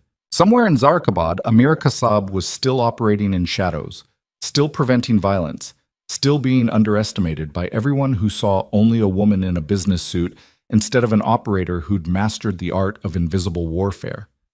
And now Maya was joining that same invisible war. "You ready for your first real deployment?" Torres asked. Maya thought about the question. 18 months ago, she would have said yes immediately, confident in her capabilities and certain she was ready for anything. Now she understood that readiness wasn't about confidence. It was about humility, about knowing your limitations as well as your strengths, about understanding that the most dangerous operators were the ones who never questioned their own judgment. "I'm ready to find out if I'm ready," Maya said. Torres smiled. "That's the right answer." crackpots. 2 weeks later, Maya stood in the cargo bay of a C-17 transport aircraft, heading toward her first operational deployment. The mission brief was sealed in her bag. She wouldn't open it until wheels touched down in whatever denied territory needed an operator who could blend into civilian life while secretly preventing catastrophe. She wore civilian clothes again, carried a cover identity again, was preparing to become someone else for however long the mission required. But this time felt different. This time, she wasn't trying to prove herself. She was executing a mission with the full weight of training, discipline, and judgment behind every decision. Song sat across from her in the cargo bay. They'd been assigned to the same team, operating in different roles but supporting the same objectives. "You nervous?" Song asked. Maya considered the question honestly. "Not nervous, aware." "Aware of what?" "That I'm good at this work," Maya said. "And that being good at it means I have to be even better at knowing when not to do it." Song nodded slowly. "Torres told me what happened in Zarikabad, how the target identified you and used it as a teaching moment." "She was better than me," Maya said simply. "Probably still is, but at least now I know how much I still have to learn." The aircraft began its descent. Somewhere below was a country Maya had studied but never visited, populated by people who would see her as harmless, irrelevant, exactly what her cover identity suggested. And somewhere in that country was a threat that needed to be neutralized before it became a crisis. A problem that needed solving before anyone knew it existed. A conflict that needed preventing before the first shot was ever fired. Maya stood and began her pre-deployment checks, running through protocols she'd practiced 1,000 times.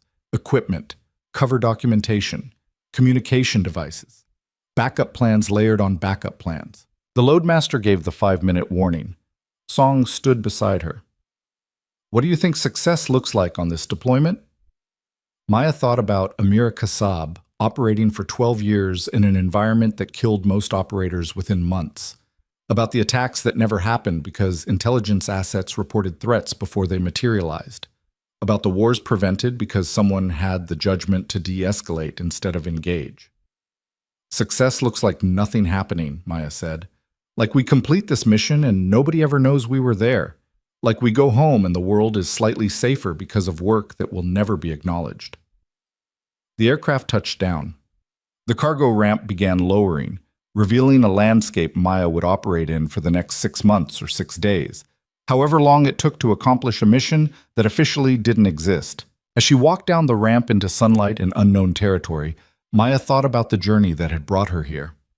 From the firing range at Fort Carson, where she'd deliberately failed every qualification, to the mountain exercise that proved she could endure, to Zarikabad, where she'd learned the difference between capability and wisdom, to 18 months of training that had forged her into something she'd been too afraid to become.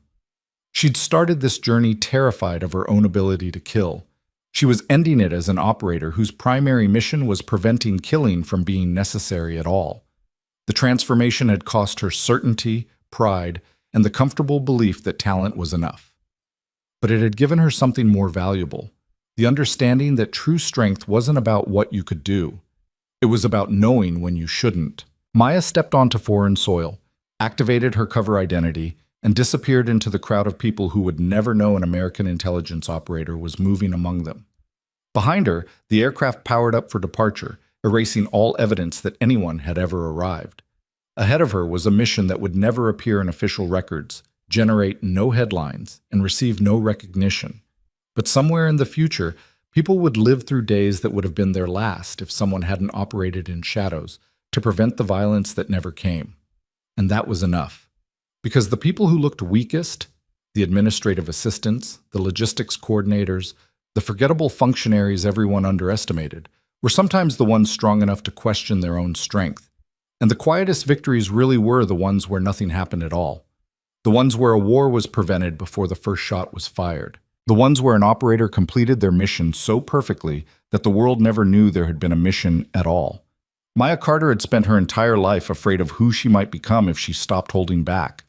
Now she understood that holding back, knowing when to use her capability and when to restrain it, was exactly what made her dangerous in all the right ways. She had become what the world needed her to be, an invisible guardian operating in gray spaces, A weapon who understood that the best weapons were the ones that never had to be fired. An operator whose greatest victories would be the conflicts that never happened because someone had the wisdom to prevent them. And as she disappeared into the crowd, Maya smiled, because for the first time in her life, she knew exactly who she was. Sometimes the strongest people aren't the ones who never question their power. They're the ones brave enough to ask if that power should be used at all.